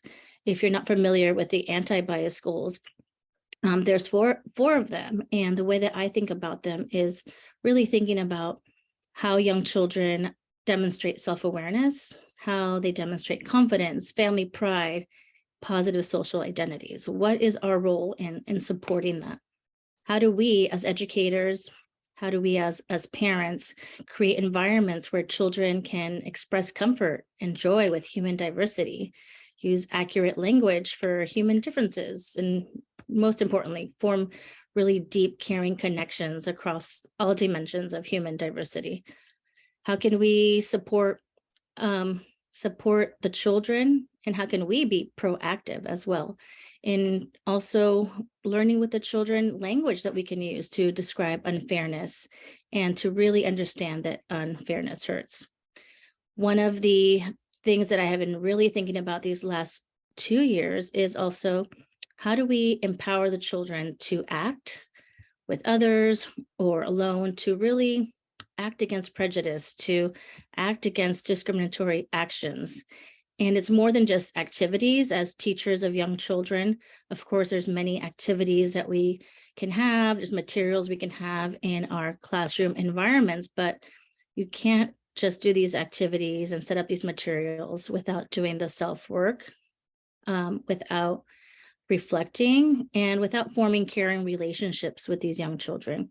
So going deeper into my role, I think about, how do I show children that I respect them and that their words matter?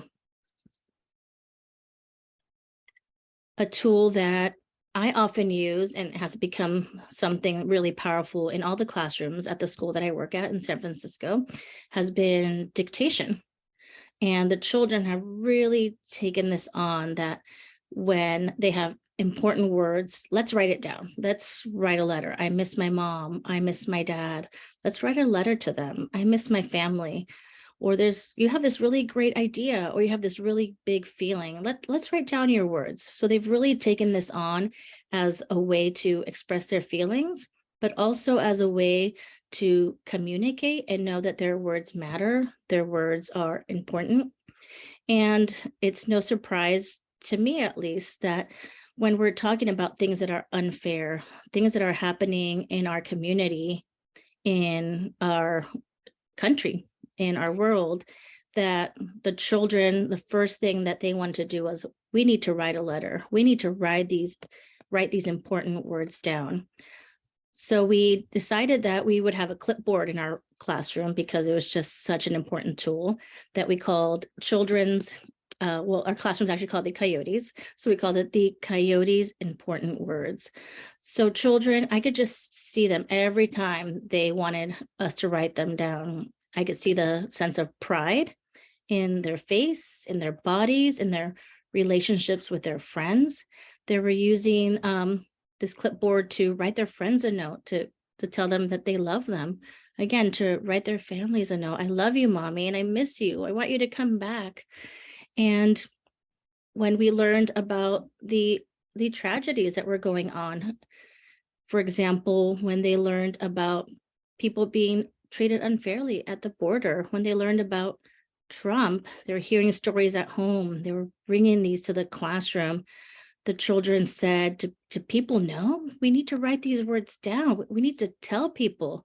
Do our parents know? Do other parents know?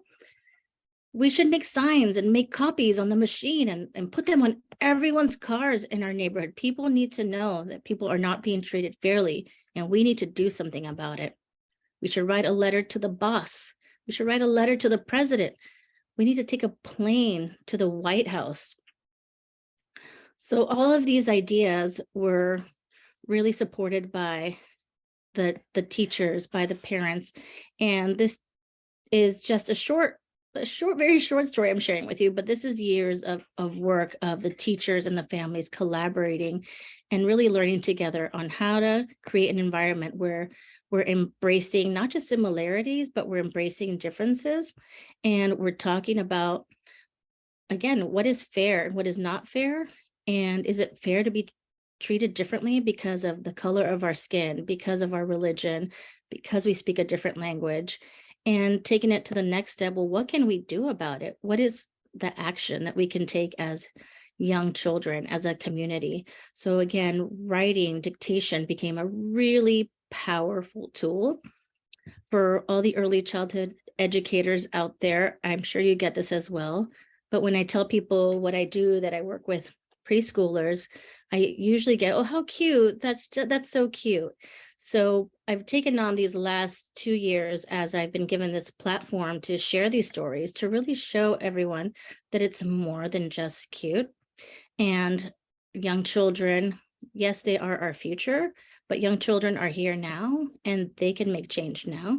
And again, it's just more than just cute. So really sharing these connections that children are making with fair and unfair, that young children see differences, young children see race, and how can we empower them to make this world a better place, whether it's an infant, a toddler, preschooler.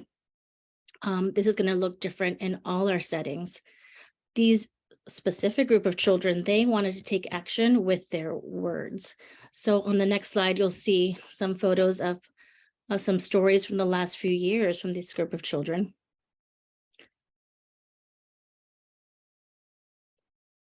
And we really wanted to hear more about what the children's ideas were with making these signs.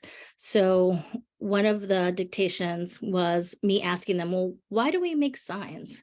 What can we tell people of what the reason is? So the children said, our signs are important because we are social justice leaders. Our words matter because we are trying to make the world better. We are trying to make the world more kind. We are trying to make this world a better place. And then I said to them, well, what would you say if people just said your signs were cute? And some children said, if you don't care about our signs, then you basically don't care about the earth. We are using our brain to make good choices and fight for good. This work is so important.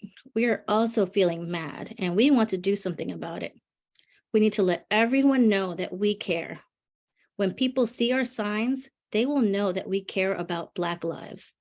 We care about brown lives too. They can tell other people and spread the word. We are like a rainbow, and a rainbow should have all skin colors. Dr. King died, but we can continue his work. We can take Dr. King's place. So what we did in listening to the children and collaborating with the families is that they wanted to write the president a letter and tell him that he needed to be kind, that he needed to treat people fairly. So we wrote down all the children's words. We made these signs and we listened to the children. We made copies of them and we put them in an envelope and we took a field trip to our local mailbox. And here you see on the top right photo, we're putting it in the mailbox straight to the White House to let the president know that he was not making good choices. And in the children's words, he needed to be kind. When the children learned about George Floyd and Breonna Taylor and their murder, again, what was the first thing they went to? We need to tell everybody. We need to spread the word that this is not okay. And unfortunately, we couldn't take a plane to the White House, but we started with our community. We made signs telling everyone that these children care, that Black lives matter.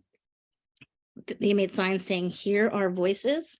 And our first step was to let our immediate community know. So we made these signs, we made copies to pass them out to the different classrooms around our school.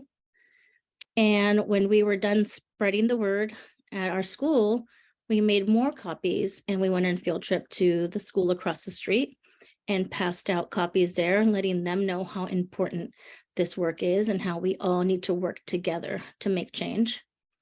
And we weren't done. We reflected with the children and we thought together about what are next steps. We need to go into our neighborhood. We need to go to those cars and put signs on those cars. We decided we weren't going to touch people's cars, but we said, what if we put them in people's mailboxes at their doors? So we did that. We walked around their neighborhood and put copies of their signs with a note in people's mailboxes and invited our neighbors to put these signs up on their windows. And we did that for several weeks. And after we did many, many blocks in our neighborhood, we had a circle time. We reflected together on the work that we were doing and talked about, well, what are some next steps? What are we thinking? Are we done? Is there more work to do? And the children said, well, no, we need to go to more places. We need people to see our signs. We should put it on a stick so we can hold it up really high for everyone to see. So we made more signs. We put them on these big sticks. And coincidentally, that week that we were working on them, there was also a early childhood rally coming up at City Hall. So we thought it was a perfect time to take the children on a field trip and have the community in San Francisco, particularly the early childhood community, the mayor, see how important these children's words are and that they can also make change. So here in the middle picture, you see us walking to City Hall, and I'm going to keep quoting 5-year-olds, spread the word, and how important it is to spread the word. Excuse me. Then again, we reflected again, what are some next steps? What can we keep doing? So children wanted to write letters and send signs to their families that lived in different cities and different states and different countries. And we did a whole mailing project of mailing these out to different family members.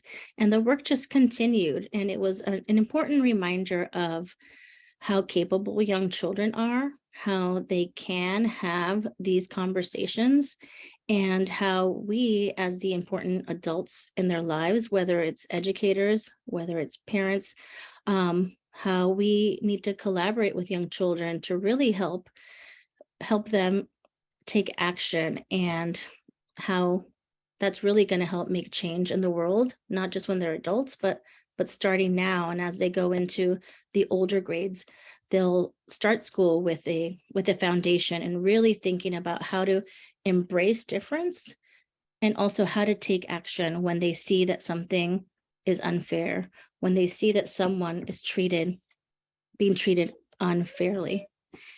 I also wanted to share that our collaboration with the other teachers at the school is really, again, we don't claim to be experts at our school. We've been doing this work for a long time, and it's not easy. It can be hard, and we're continuously working on growing and being learners. And we make mistakes, and how can we continue to move forward? How can we repair those mistakes that we've made? How do we continue to spread the word? How do we continue to listen to each other? And it's been a great learning experience, and we continue to learn from folks like all of you today, and really collaborating, and just remembering that this work is going to look different for all of us. We are all in such a different place in our journeys, but knowing that we all need to do this work together. And again, thank you so much, all of you, for joining us today. And I'm excited to hear the rest of the summit today. Wow, thank you so much, Nadia, for sharing these stories about your students and your incredible pedagogy. I think one of my favorite parts listening to you talk was how you empowered children to use their voices, to recognize their authority and agency. But then also, I thought it was amazing that you asked children if they were done yet. Is there more to do? And then you followed their lead. So thank you for that story. And it's definitely inspiring me to continue to think about how I parent my own young children at home and what it looks like to follow their lead and include them in that. Well, thank you all who are with us. That brings an end to the first part of today of our 4 tiny talks. A huge thank you to Dennis, Trisha, Nicole, Nadia for these amazing, amazing and inspiring talks. You know, I'm always grateful for talks like these, ones that inspire me, motivate me, remind me of the importance of the beauty, the joy, and the need to continue our fight for equity and justice in early childhood. It's so important for our children, for our community, and for our future. As a reminder for all of us listening today, we'd love to see you not just be inspired by these amazing talks, which I'm pretty sure you are, but also invite you to commit to action. So there are several ways to do so. First, we'd love for you to join our EmbraceRace community for webinars, for cohorts of learning and practice, and more. Secondly, we encourage you to sign up with the Heal Together initiative hosted by Race Forward, their pledge and their commitment to local school organizing. And then lastly, we encourage you to get involved in something local, to do something in your community.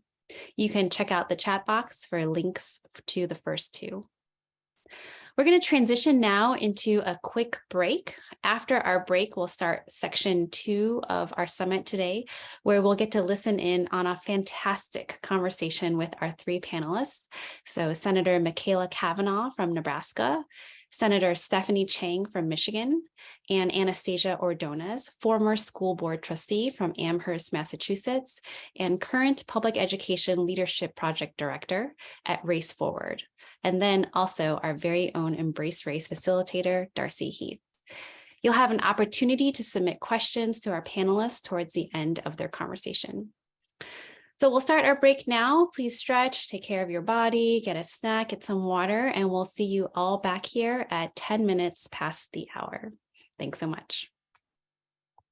Hello, and welcome back from your break. My name is Darcy Heath, and I am one of the EmbraceRace early childhood community facilitators. At this time, I want to begin by recognizing what an honor and privilege it has been to be in a space of learning with the powerful speakers that we've already had today. Dennis, Trisha, Nicole, and Nadia, thank you for helping us to gain a greater understanding of the historical and current context of racial inequity in our country. Thank you for sharing your personal stories on centering the joy and celebration of early childhood. There are so many things that I am taking away, but two statements that really stood out to me were Dennis's building a bigger we and Trisha's words, you will never accomplish anything alone. Those beautiful words serve as the perfect segue into the next portion of our summit, a conversation on the topic of advocating for early racial learning in your community. This conversation will be all about the work that we can do together to defend and celebrate early racial learning. I am thrilled to be joined today for this conversation by three amazing women who have been advocating for early racial learning in their communities. Anastasia Ordonez, who is the Public Education and Leadership Project Director at Race Forward, and a former Amherst School Committee Chair. Anastasia has 20 years of experience working on high-profile progressive media and issue-based campaigns. She lives with her family in Amherst, Massachusetts, where she served on her local school board, the Amherst School Committee, and Amherst Regional School Committee for almost 4 years, chairing the Amherst School Committee for 2 of those years. Thank you for being here, Anastasia. It's great to be here, Darcy. Thank you. We also have joining us Senator Stephanie Chang. Senator Chang is the Democratic state senator from Michigan and is the first Asian American woman to be elected to the Michigan legislature. She worked as a community organizer in Detroit for nearly a decade before serving 2 terms in the Michigan House of Representatives. The senator also is a co-founder and past president of Asian and Pacific Islander American Vote Michigan, and she served as a mentor with the Detroit Asian Youth Project. She lives in Detroit with her husband and 2 young daughters. Welcome, Stephanie, and I'm so glad to have you here. Thank you so much. Excited about the conversation. And finally, Senator Michaela Cavanaugh. She's a Nebraska state senator, a Democratic Nebraska state senator. Senator Cavanaugh is an Omaha native with nearly 20 years experience in community engagement and public affairs. She worked at the Buffa Early Childhood Institute at the University of Nebraska. Proud to say she was a colleague there. Michaela serves on the board of directors of Inclusive Communities and is a member of the Preschool Advisory Committee at Morningstar Preschool. She lives in Omaha, Nebraska with her husband and 3 young children. So thankful to also have you here today, Michaela. Thank you, Darcy, for inviting me. All right, so one of the things that I want to start by saying is this. We are grateful to our panelists. We're grateful for their experience, but we also want to acknowledge that all 3 of them are moms. And as such, they have children and it's Saturday and children may be at home. And so we ask for your grace and understanding if we do have some background noise, but that's what we're all here for. We're here for the kids. So I am sure as we engage in our conversation today, our participants will have questions for our esteemed panelists and guests. I encourage you to add those questions into the Q&A feature. We will make sure and save time to share those questions at the end of our panel. So to get our conversation started today, I'm going to invite each of you to share a little bit more about yourselves and about your stories for advocating for early racial learning. Senator Chang, can we start with you? Sure. Well, thanks again so much. I'm excited to be here for this exciting conversation. My name is Stephanie Chang. I'm currently a state senator in Detroit and here in Michigan. I'm a daughter of Taiwanese American immigrants who came to this country looking for better opportunity. I'm the mom of 2 young daughters, one who is doing some type of arts and crafts project over here, and before I ran for office, was a community organizer. So actually, in thinking about this panel and this conversation, I thought about just sort of what the past couple of years has been like for many parents like myself. I have a 7-year-old and a 3-year-old, and I was thinking back to just the past 2.5 years of a number of things that I never realized, things that I've had to explain to my 7-year-old in particular. First explaining, okay, here's what coronavirus is in March 2020. And then in May 2020, explaining to her what happened to George Floyd. And then the next year in March 2021, explaining what happened to Asian American women in Atlanta. And the fact that I've had these conversations and that she actually really, I think, understands at a very basic level, I think that all of this speaks to just why this topic is so important, because as parents, it's our responsibility to talk about these things, but also I think that it's very much an important responsibility of our schools and our school districts to be ensuring that kids are learning about their racial identity, to learn about culture, to learn about history. And the other thing I was thinking about for today is that, today's Saturday. I grew up going to Chinese school on Saturdays. Normally, my older daughter would actually be in Chinese school right now, but they're closed today for some reason. I also just have been thinking a lot about the fact that, when I was growing up, just learning about my own identity as a young Asian American girl or young woman, I have had two separate lives of Chinese school on Saturday and then American school sort of the rest of the week.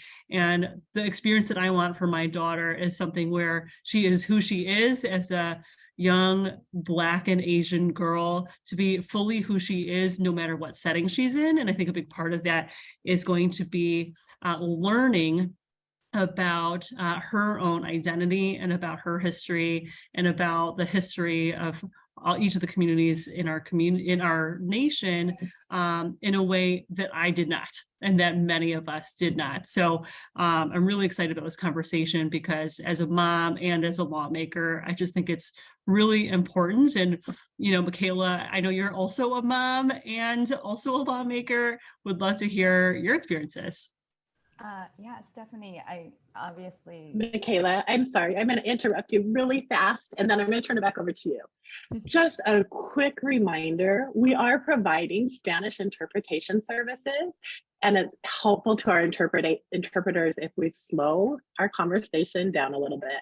I know it's hard, we're talking about stuff that we're passionate about and excited about. So just that quick reminder for our panelists. And now, Michaela, back to you.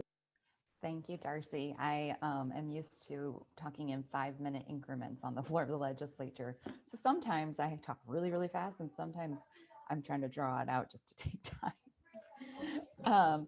So Stephanie, I really appreciate the perspective that you just were explaining. I have similar, but of course different, because I'm white and my children are white. But again, when George Floyd was murdered, having to have those conversations with my children, and really, as both a policymaker and a parent, I try to focus a lot of my energy on how to raise my kids to make this world a better place, and how to enact policies that are going to undo some of those systems that are entrenched in every facet of everything. And when we talk about how we can address race and equity in early learning, as a policymaker, one of the things I really try to focus on is policies that are focused on those things that we don't necessarily associate with education, like food and housing, and making sure that our learners are all on equal footing from day one.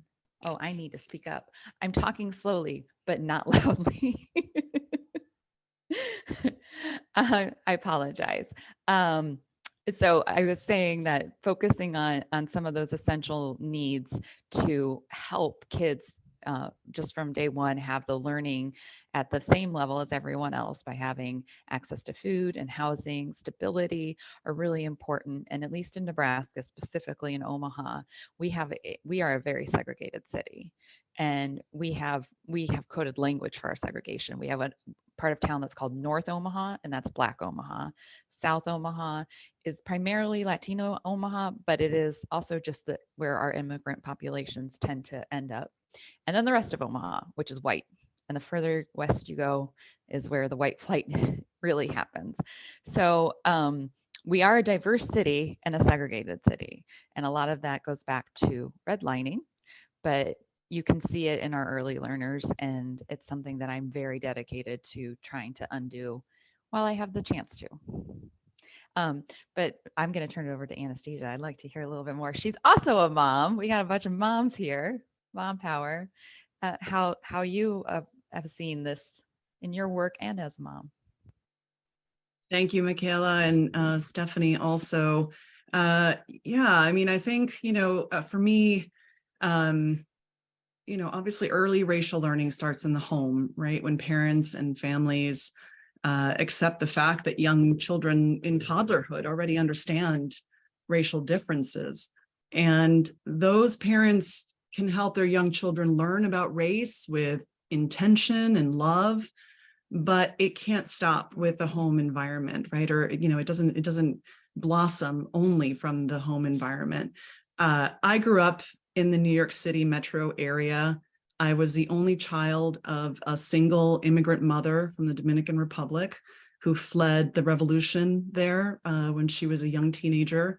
And growing up, we bounced around a lot, didn't have a lot of money, and we were always on the move looking for affordable rent and jobs that my mother could do while still taking care of me. She delivered newspapers, she cleaned houses, she worked in low-paying office jobs. Life was really hard for us. And the one thing that kept me grounded and within striking distance of a better future was the public education that I received. And there were educators who believed in me and pushed me to work hard, counselors who connected me to resources like, scholarships, daily breakfast and lunch to keep me fed. And, schools weren't always perfect, and I had bad experiences, but on balance, public schools shaped me. They made me who I am. And they were where I learned really valuable social, emotional skills, in the clubs that I joined, where I was exposed to other languages, religions, skin colors, cultures, where I could take out as many books on topics from the library that I never learned at home, and they helped to open my mind. So, we know that public systems, public schools, and libraries are what connect us in our communities. Regardless of our income level, our race, gender identity, immigration status, physical ability, we all gather and we all make use of these public systems. We share ideas, we collaborate on projects, we access information and resources, and we have a long way to go to make public systems really, truly equitable, that they're a necessary starting point. And, the work that I've been doing, we believe that public schools prepare students to become effective, engaged citizens. That's our early racial learning, and at its best, public education prepares students for a multiracial democracy by creating a space where students of all backgrounds engage with one another and they can work toward common goals. Public education also creates those connected communities that are united to provide the next generation with the knowledge and the skills to shape a better future where everyone can thrive. So the need to protect multiracial, well-funded public schools where students can thrive and communities can come together are what drove me to run for school board in my town of Amherst 6 years ago. But, you know, I think that in order for public schools to serve as that foundation for a just multiracial democracy, they have to have the tools and the resources to provide that honest, accurate education to all students. And that can start and should start in preschool, right? Which should be accessible to all students and should be accessible to all children. And all of our schools must be fully funded so that students and educators can access what they need when they need it. So, you know, we know that since the civil rights movement, which called for the integration of public goods and spaces, there's been an ongoing strategy to privatize those goods and spaces instead of sharing them. And, you know, I think, Darcy, you had mentioned Dennis Chin talking about the bigger we earlier, right? And the summit, which, you know, sort of centers belonging and equity and reclaims those equitable and inclusive public systems that create opportunity for us all. So that was a little long-winded, but that's sort of my thinking about, you know, early racial learning and kind of my place in that world, you know. Thank you, Anastasia, Michaela, and Stephanie. It was, I enjoyed getting to hear a little bit more about your personal story. And so our conversation today is really around advocating for early racial learning. And Anastasia, you started that topic a little bit as you were talking about how important it is that we start with our very earliest learners, and that starts in our homes. One of the most common questions we get asked as early childhood facilitators in the EmbraceRace early childhood community is, what action can our teachers, can our families, can our caregivers take? So I want to put that out to you. And you can answer it in either way, sharing what was the first action you took towards advocacy, because pretty sure none of you started out your journey as state senators or school board members. There were small steps before then. So share, if you would, with us your journey towards advocacy, and also perhaps some suggestions that you have for our participants on the call today. So Michaela, can we start with you? Yes, absolutely. My first suggestion is be a squeaky wheel. I am a very, very squeaky wheel on every issue that I care about. And any issue that I've been able to move forward is because I just am persistent and I don't really take no for an answer. So when my oldest, I was going to say youngest, when my oldest was just a baby in childcare, I was walking into this building and it was really not in good shape. And it was on a campus of a university that had a lot of money and talked about childcare and advocation for it a lot. And the sidewalks were crumbled, the steps were dangerous, all kinds of things. And I just spent a year talking to any person who would take a meeting with me at the university about how terrible this was. And they just kept telling me it wasn't a priority. It wasn't a priority. And I was like, this is where some of your students and their kids, like, this is supposed to be like an advantage to going here, is that you can have a place to send your kids and it's not really a safe place. And I sent my kid here. So then I started a parents group that they didn't have at that time, and just got them, other parents, to be a squeaky wheel as well. And eventually they decided that in their billion-dollar budget that they could afford $20,000 to, you know, fix the concrete and put up a new playground. And they did a big ribbon cutting about it. I wasn't invited. but you know, that was just something that I just did. I saw the need. I mean, it impacted my child's surroundings and I wanted those to be better. And from there, I just kind of started to wake up to paying attention and being really, really squeaky about it. Anastasia, your children are in Michigan, correct? They are, we're in Amherst, Massachusetts.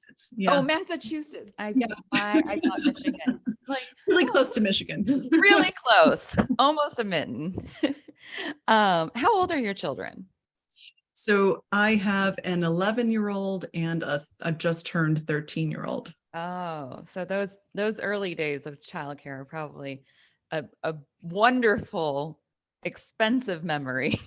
Do you want to share your experiences?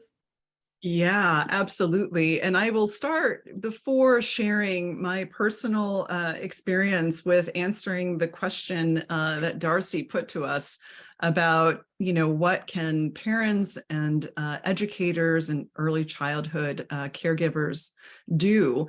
And it's the answer that I give so many people these days is to run for your local school board, which much like, both Stephanie and Michaela understand, we need more people like all of us to run. We need more advocates for early racial learning and, for folks who are working on equity related issues to run and serve in our local school boards. It's an important and accessible, elected office, and it is very, very local because it is, community based. And many parents and even some early childhood caregivers are not aware of the role of local school boards in developing and defending equity policies in their public school districts and in stopping, racist moves like book bans, right, that we've been hearing about across the country. And they don't know until it's too late that school boards approve public school budgets and they oversee how district resources are used. We need parents with young children, and we need early childhood educators and those who have done work on early racial learning to help inform the policies and ideas that govern our K through 12 education, right? Or even preschool through 12 education. And I know how challenging it can be for parents. Michaela, you were just talking about, childcare and all of that. It's hard. It's really, really hard for parents with young children to get involved in local politics. When I first ran for office, my youngest was 4 years old. And, my husband told me I was crazy. It's exhausting. And when you're already exhausted from childcare duties and your 9-to-5 job and all the other demands on your life, it's hard to think about adding one more thing to your overfilled plate. And if you have, early trauma in your life, adverse experiences that you've dealt with or your family is dealing with, that makes it even harder. But we need your voices in the mix. If you can swing it, it helps to lean on your support network for help with childcare and moral support, but we need you. But, the one thing that I would say is, even if you can't run for elected office, to get familiar with your local school board and watch their meetings when you can, get together with other community members and take turns watching and reporting on those meetings. We need to be a presence in our school board meetings, especially during budget making times. Usually they're like right around this time of year. And when key policies are being decided, you can familiarize yourself with upcoming agenda items by going to your local school board's website and looking for past and upcoming agendas. Usually it's on like board docs or some other similar platform that are linked on those sites. But those are what I would say are really kind of important, extremely important actions that, that parents and families and educators can take. And I'm curious, Stephanie, from your perspective, in legislature and also as a parent, how have you experienced running for local office and advocating in the way that you have? Yeah, well, I definitely, I started in the legislature in 2015, pregnant with my first daughter. So it's been like this simultaneous journey of learning to be a mom and like doing the best I can, and then also learning to be a good public servant. So just, past 8 years of momming and legislating all at the same time has been great and also challenging. But it's I think really shaped a lot of like the way that I both am a mom and the way that I am a legislator. And one of the things that, so I served on the House Education Committee my first 4 years, and one of the things that just like really stood out to me was that there are really just not a lot of voices at the Capitol for just like parents and students, but there are organizations for every other entity that are just there every day at the Capitol. And so I really feel like it's so important that we get more voices of teachers, of parents, of students, people who just really want kids to have the best education possible, to be active voices in our policymaking process, whether that's at the school board level or at the state legislative level, or at the federal level. And so whether that is, like you said, showing up to a school board meeting, which are more and more and more important, especially given who is running for these school boards on the other side. And also, going to lawmakers' coffee hours and saying, what are you doing about this? Or like, do you, so I've got legislation related to ensuring that that students are learning Asian American history and Black history and Indigenous history and Arab and Chaldean history and Latino history. We just don't. That's just not happening in Michigan. We're so inspired by this wave across the country post well, during COVID of all of these states, from Illinois to New Jersey, doing all this, in Rhode Island most recently, instituting new laws requiring the teaching of Asian American history. And we need to do that in Michigan. We need to do that in every single state. I just really remember, after the spa shootings in March 2021, there was I was a part of felt like a million different conversations about what do we do? And obviously the initial reaction was, what do we do in terms of knowing our rights, and what do we do in terms of combating discrimination and hate crimes? But then the very next thing right away was all these parents coming and saying, why are our kids not learning about Asian American history in our schools?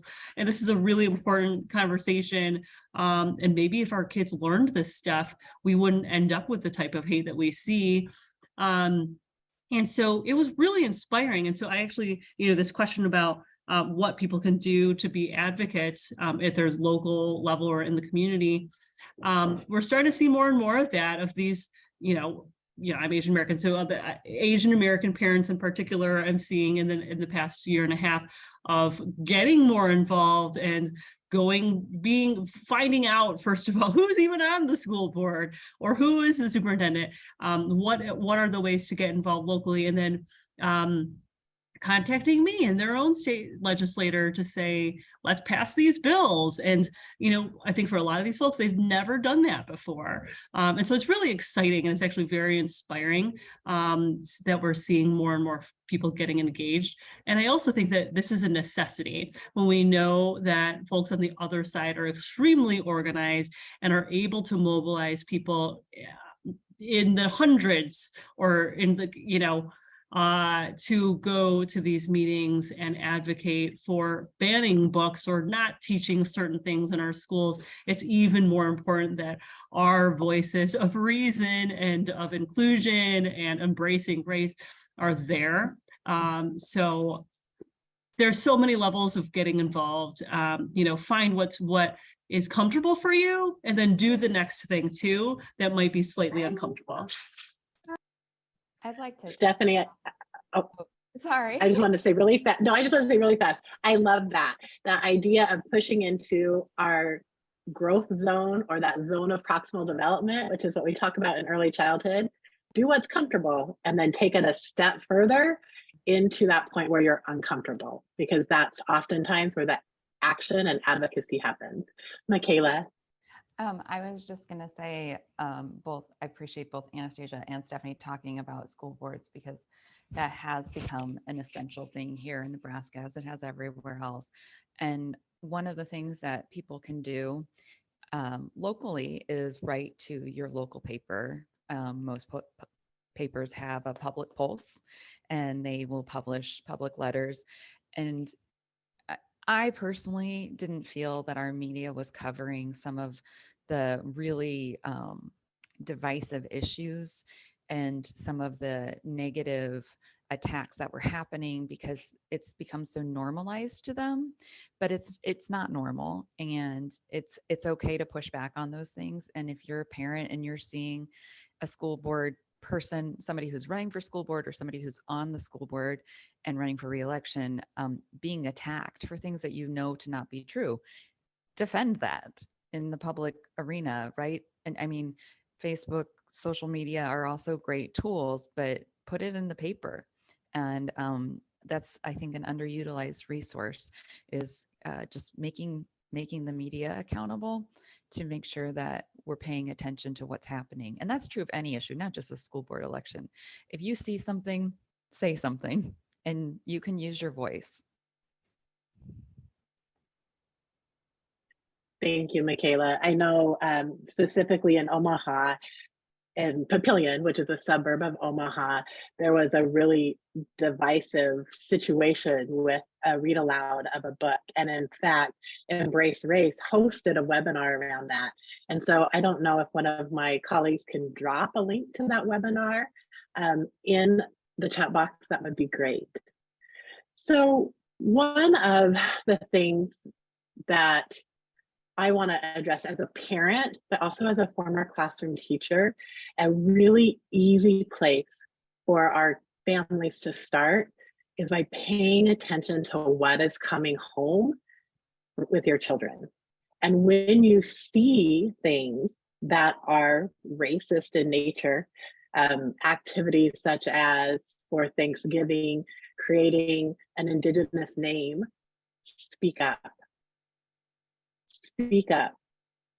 Another really simple thing you can do is ask for books. Most public libraries and school libraries take requests. Ask them to order diverse books. So we are going to spend a few minutes now really thinking about some of the questions that we have in Q&A. And I want to start with one.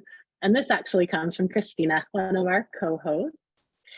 And so she says, if folks are in friendlier areas where racial learning and education is not terribly divisive and is generally supported, what can they do to help make a difference in communities that aren't theirs? So we have some communities who really are doing a great job. I want to call out Amherst, Mass. Like, they've done a lot within their schools.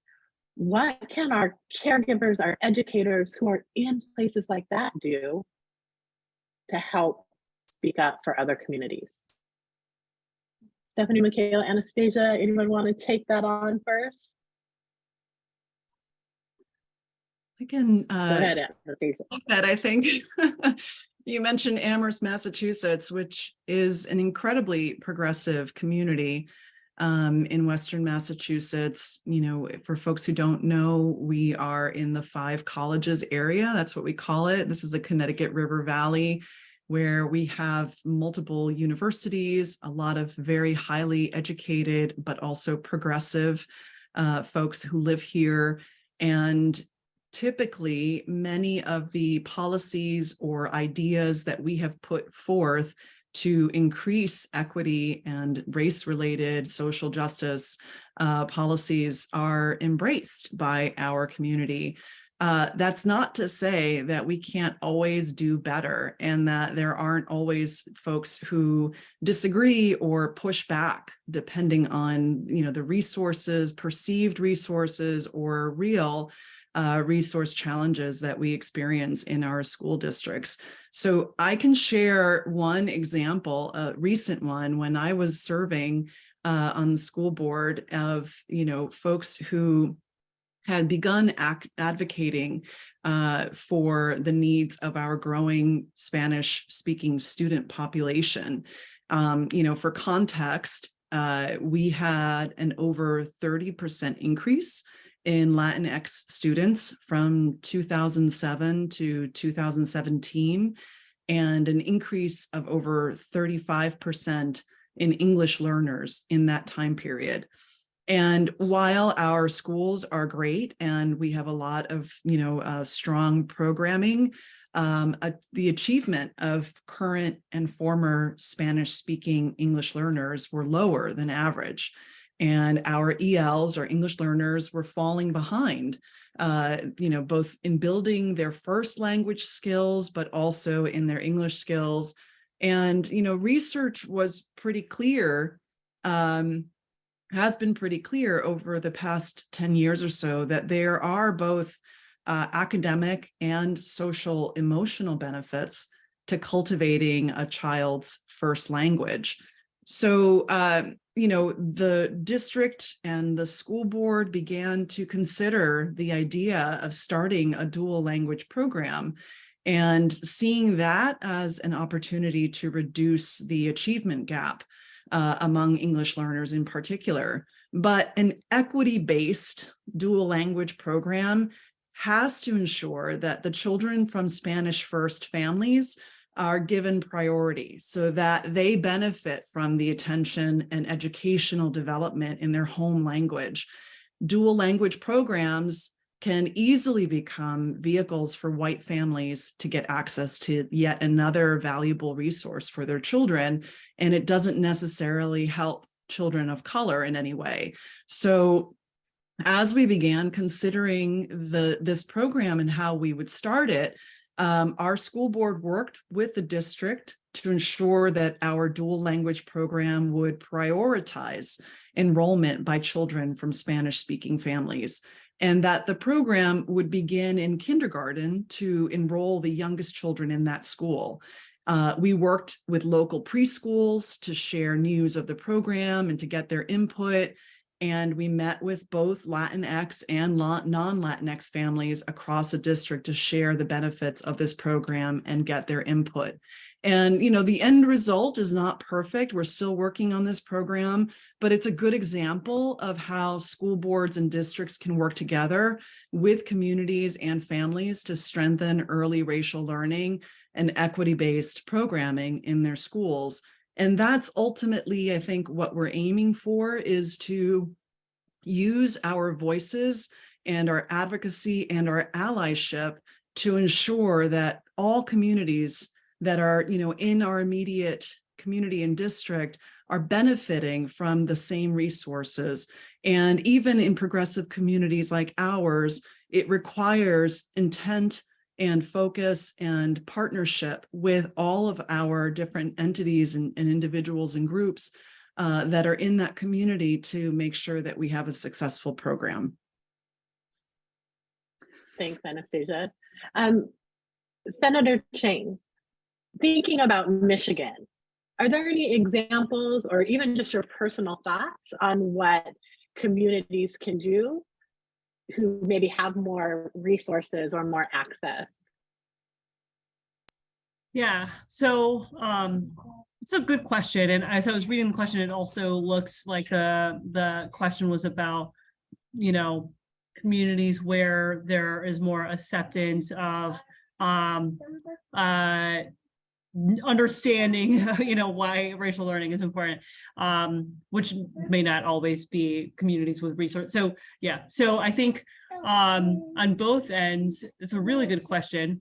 I mean, on the question of communities where there's resources and communities where there's not, I think obviously, there's a lot of chatter in the chat right now about just literally books and material, and making sure that even if things aren't required in certain schools because the school district or the school may not have gotten there yet, just literally, donating materials, I think is huge. And then if there are maybe communities where the institutions aren't yet there, but the parents, or maybe like a subset of the parents, are interested in certain things, finding other, or is there a nonprofit that could host these materials, or is there like a really cool librarian that is on board that will take some of this material, and just sort of like getting creative. And even if you can't necessarily make the like institutional systemic change yet, that you're looking for finding ways to inch closer to it by getting that stuff there. And then as far as, I was thinking about the question about like if there's a community where it's very progressive, very liberal, or very, well, which doesn't always necessarily equate to being focused on or understanding racial learning. But for communities that have that understanding and wanting to help other communities that are just more conservative, or just not there, one of the things that I actually came to my mind was, so our state superintendent, Michael Race, who he came under some fire for this. This is more to do with gender identity, but he came under fire for a webinar, I believe, I might be getting the details wrong, a webinar that was put together for teachers around working with students who don't identify as a girl or a boy, and so I just remember he was getting attacked by a number of organizations for this webinar, and he stood by it.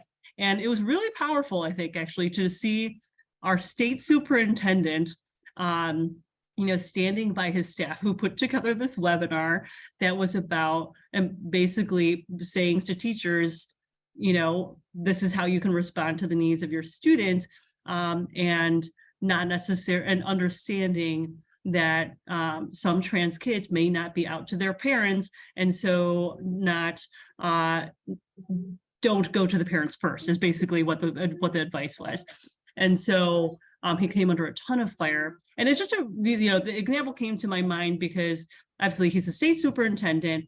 He doesn't necessarily have the ability under our state law, the way that we're set up, to mandate certain things across all of our districts.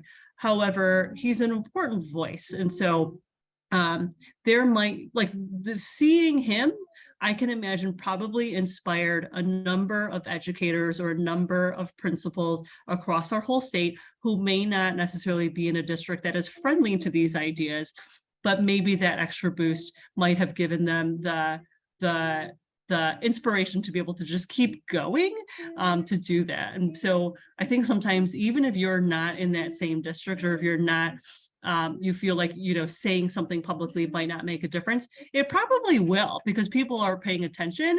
And especially for marginalized communities, seeing someone in a position of authority saying something and speaking up for a community can make a huge, huge difference, regardless of if you're that specific, regardless of where you are and how many miles away, or whether or not you actually have an ability to influence that district. So.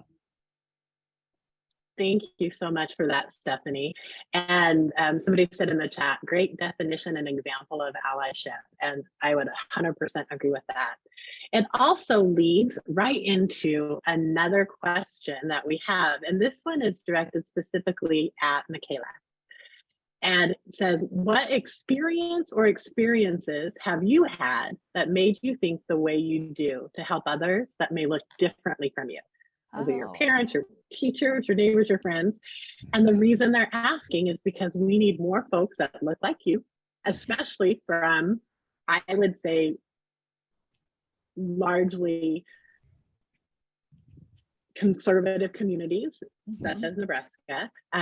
We need more people in the struggle for equity. So tell us your secret. I don't know what my secret is, because I had a very traditional white Midwestern upbringing. I went to Catholic school where there was 2 kids in the entire time I was there that were not white. And my high school, there were 2 kids, again, different children, that were not white in my all-girls Catholic high school. I went to a Catholic university in Minnesota.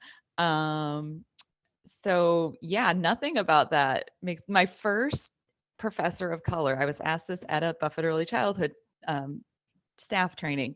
My first professor of color was in graduate school. I was like almost 30. So I really wasn't exposed to a lot of diversity. But I would say that my parents are public servants at heart, and they have spent their entire lives dedicated to trying to make the world better for other people. And so that's probably where I get my sense of social justice from. And I've just been surrounded in life around wonderful people who have big, generous hearts. And when I came to the legislature, oh, hello there. I see a little friend. When I came to the legislature, there were no women of color. And there was one Black man who's very famous here in Nebraska, Ernie Chambers, longest serving member of the legislature. And there had previously been some women of color, very few, but I had read an article right before I started about California and the Crown Act. And I was like, oh, we should do that in Nebraska. So that was literally it. I was like, oh, should be a thing in Nebraska.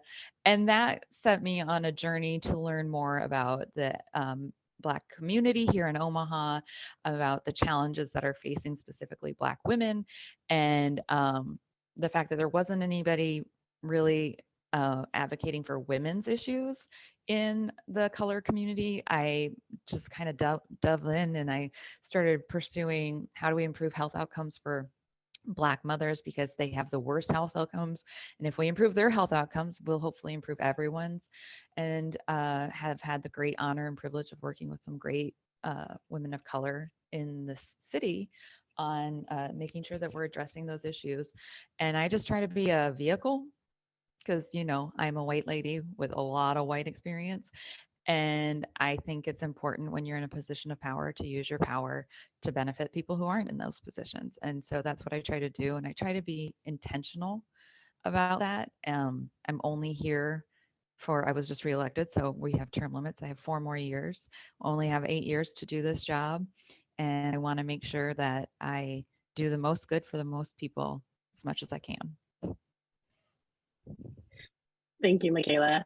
As a fellow white woman doing this work, I would also just offer the most important thing that you can do or encourage other people to do is begin with themselves and begin educating themselves.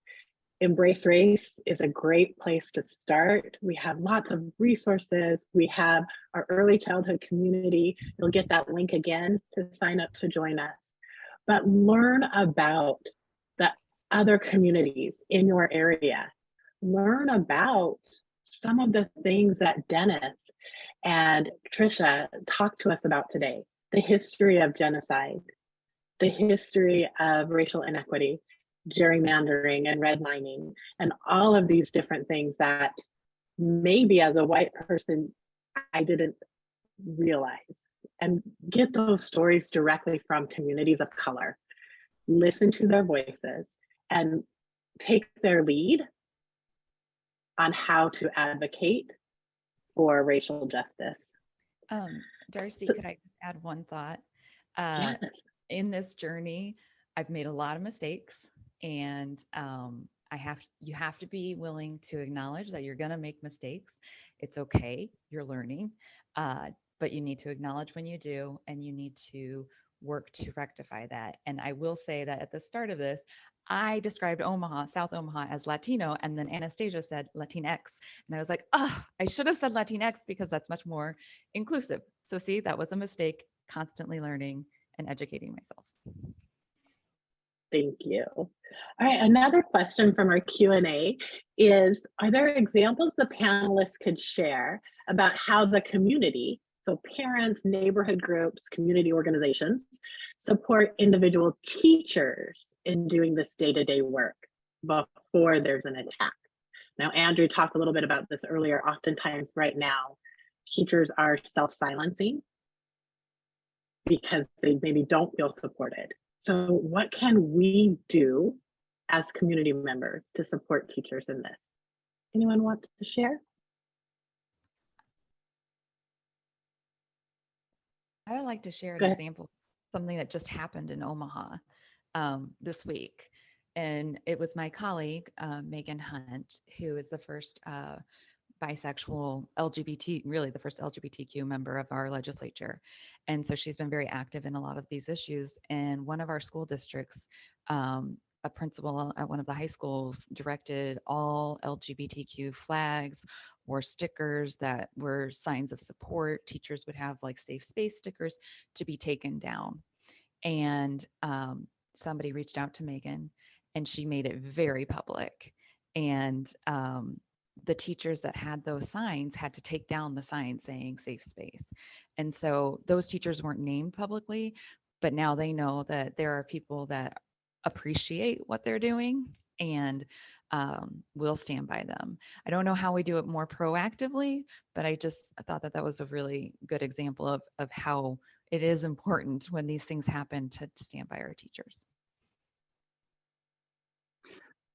And I would jump in just also to add to that, Michaela, there are a lot of resources out there that are being offered by educator groups, educator focus groups, unions. You know, the NEA, the National Education Alliance, has an entire website that's devoted to building equity in our public schools and supporting teachers, providing educators with the resources, toolkits, even curriculum that they might use in their teaching.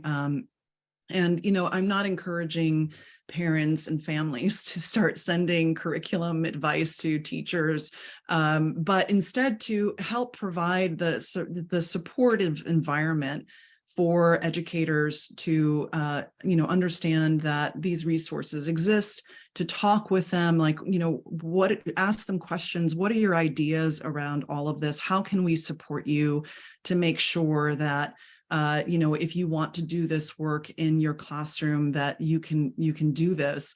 When there are book bans that are being presented, it's important for parents and families and community members to show up again to those school board meetings and express support for our librarians, for our educators who want to teach from those resources, from those materials, who have been teaching from them for so many years, and they're actually part of our canon, you know, education canon, and should continue to be so. There are so many ways for us to provide that support to our public school educators, and it starts with building relationships with them and seeing them as partners, and seeing even our unions as partners in this effort, because it's not enough for all of us to be siloed. And that is what the far right has been using for forever. This is part of their toolkit to keep us all separate from each other, to keep us isolated and fighting with each other. And it's important for us to think about that and to think about ways that we can build coalitions between, you know, parent groups, educators, unions, youth-led groups, and school board members in communities, so that we can help make sure that our public schools are, and our early learning is, you know, taking place. You know, the work that I've been doing at Race Forward is part of an initiative called Heal Together.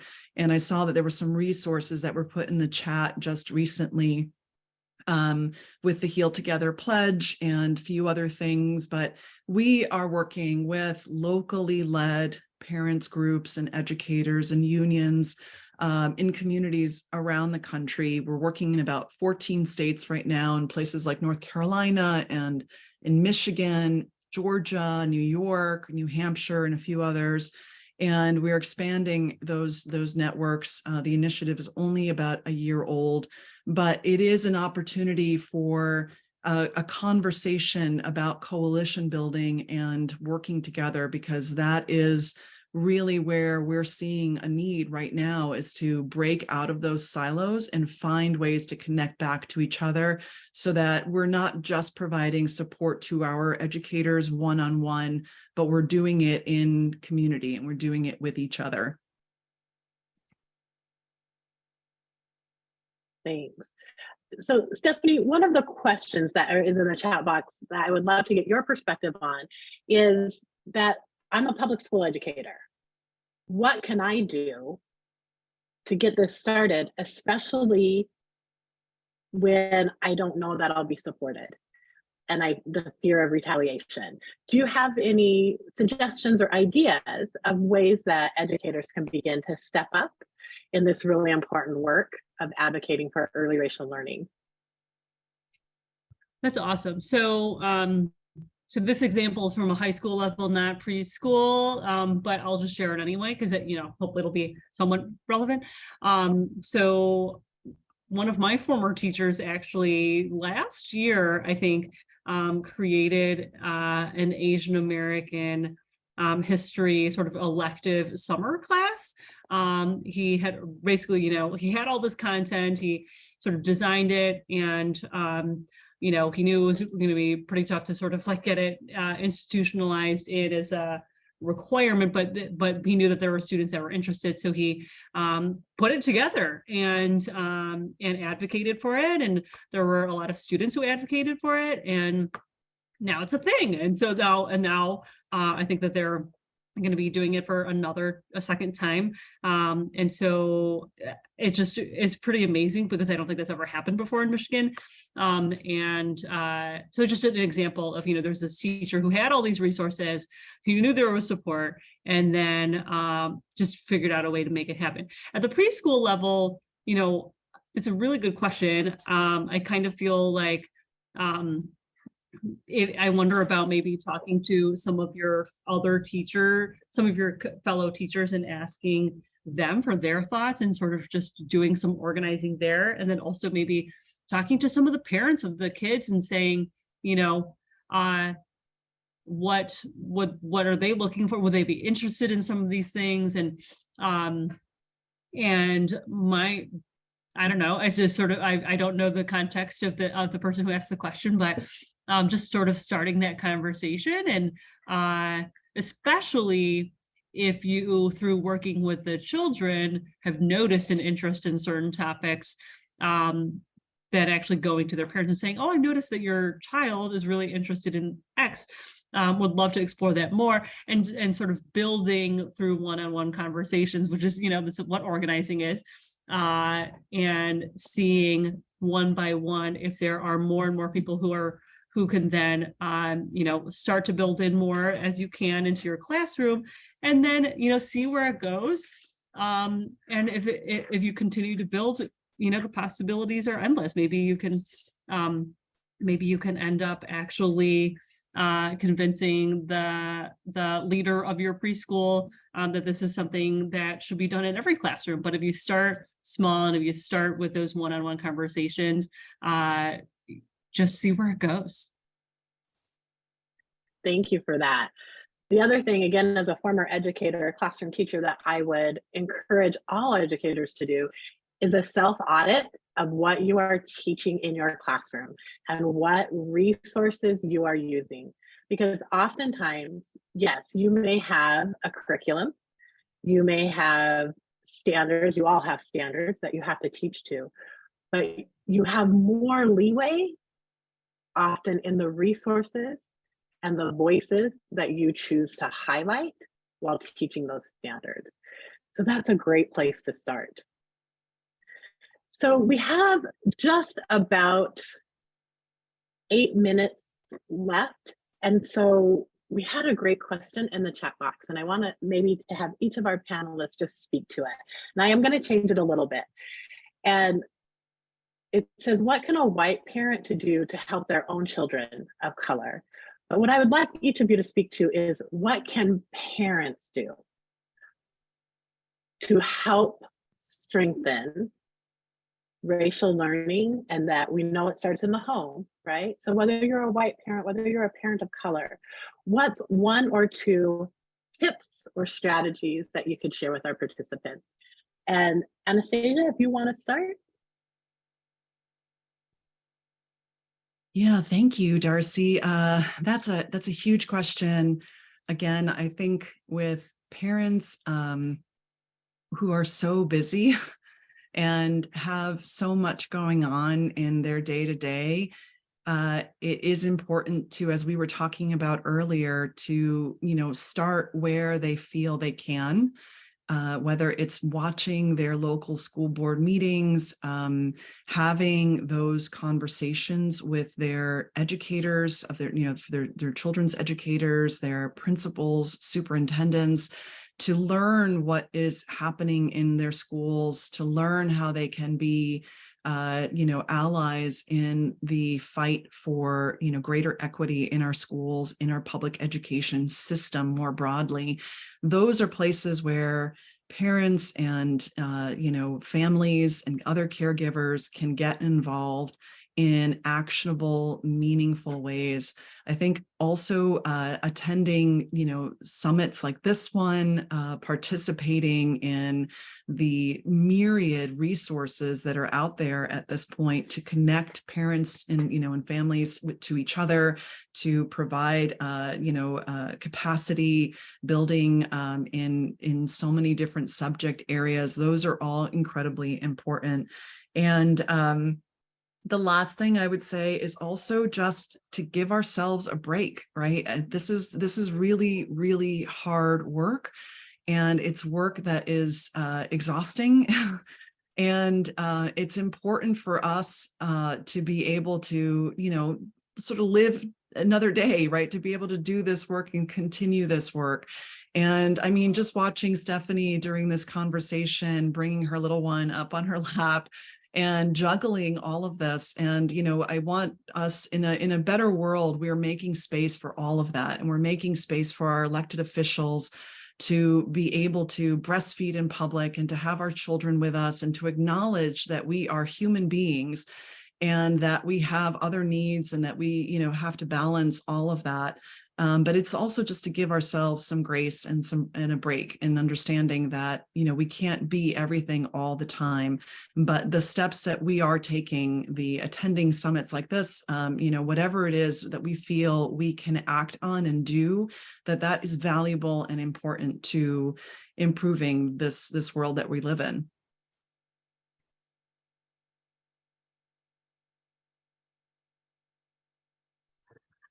So, this question about what parents can do, I think parents are so powerful. Parents are making things happen for their families and for their communities. And we also know that parents are exhausted. Like Anastasia said, everyone's working, so everyone's doing a million things, just trying to get through each day, each week.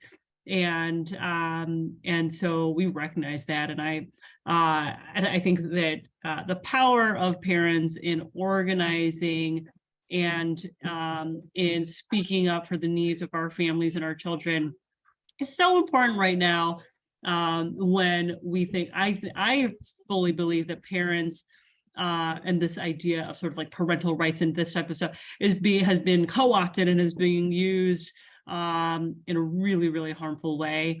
So I think that it's really critical that parents who want our children to live in communities where every single person is valued, regardless of who they are, where they're from, and who they love, or what their identity is, that, parents are organizing, parents are talking to one another about what's going on in schools, what they would like to see change.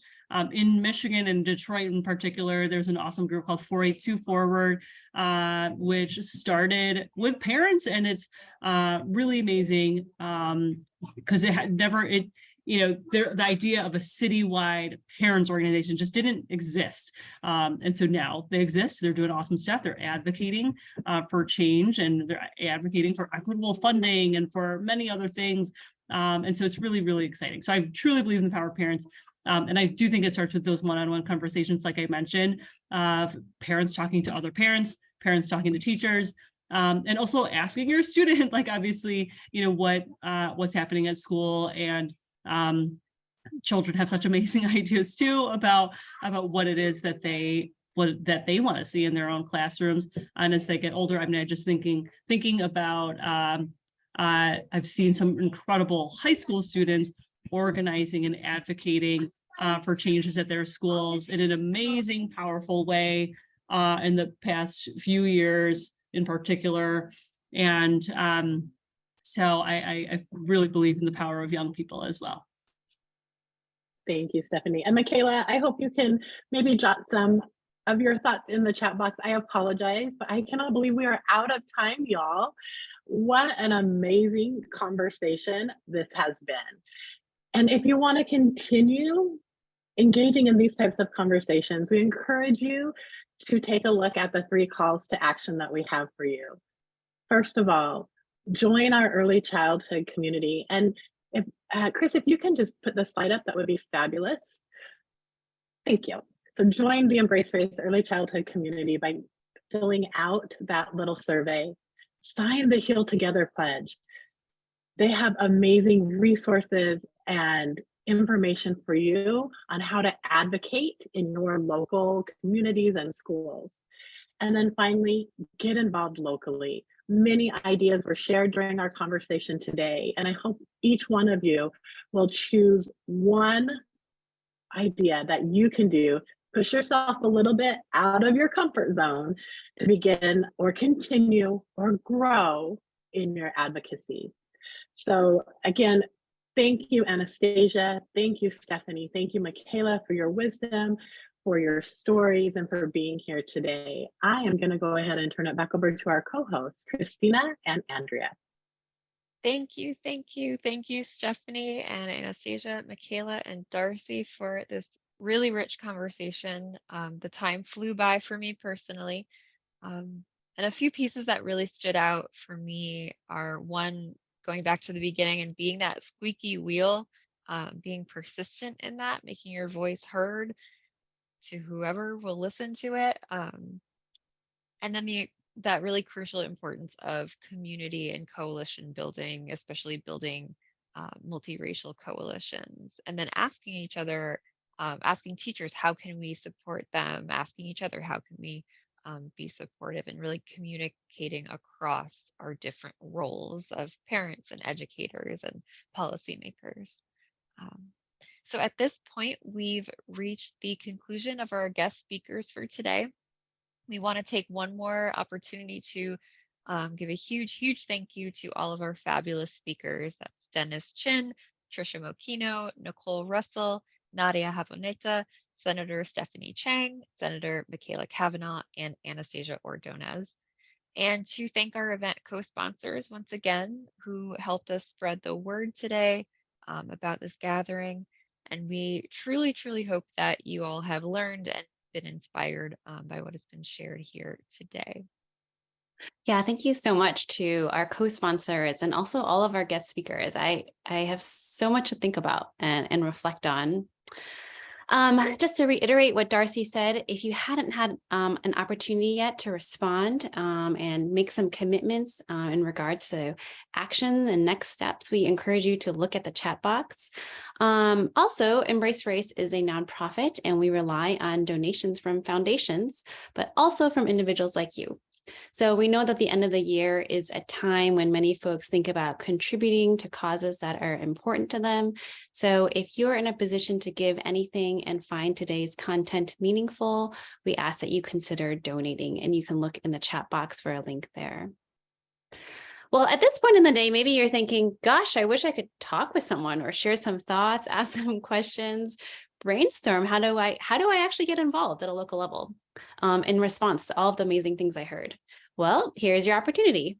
So we invite you now to the last portion of the day, our Reflect and Connect session, where you'll have the opportunity to do just that, reflect and connect with others around the nation.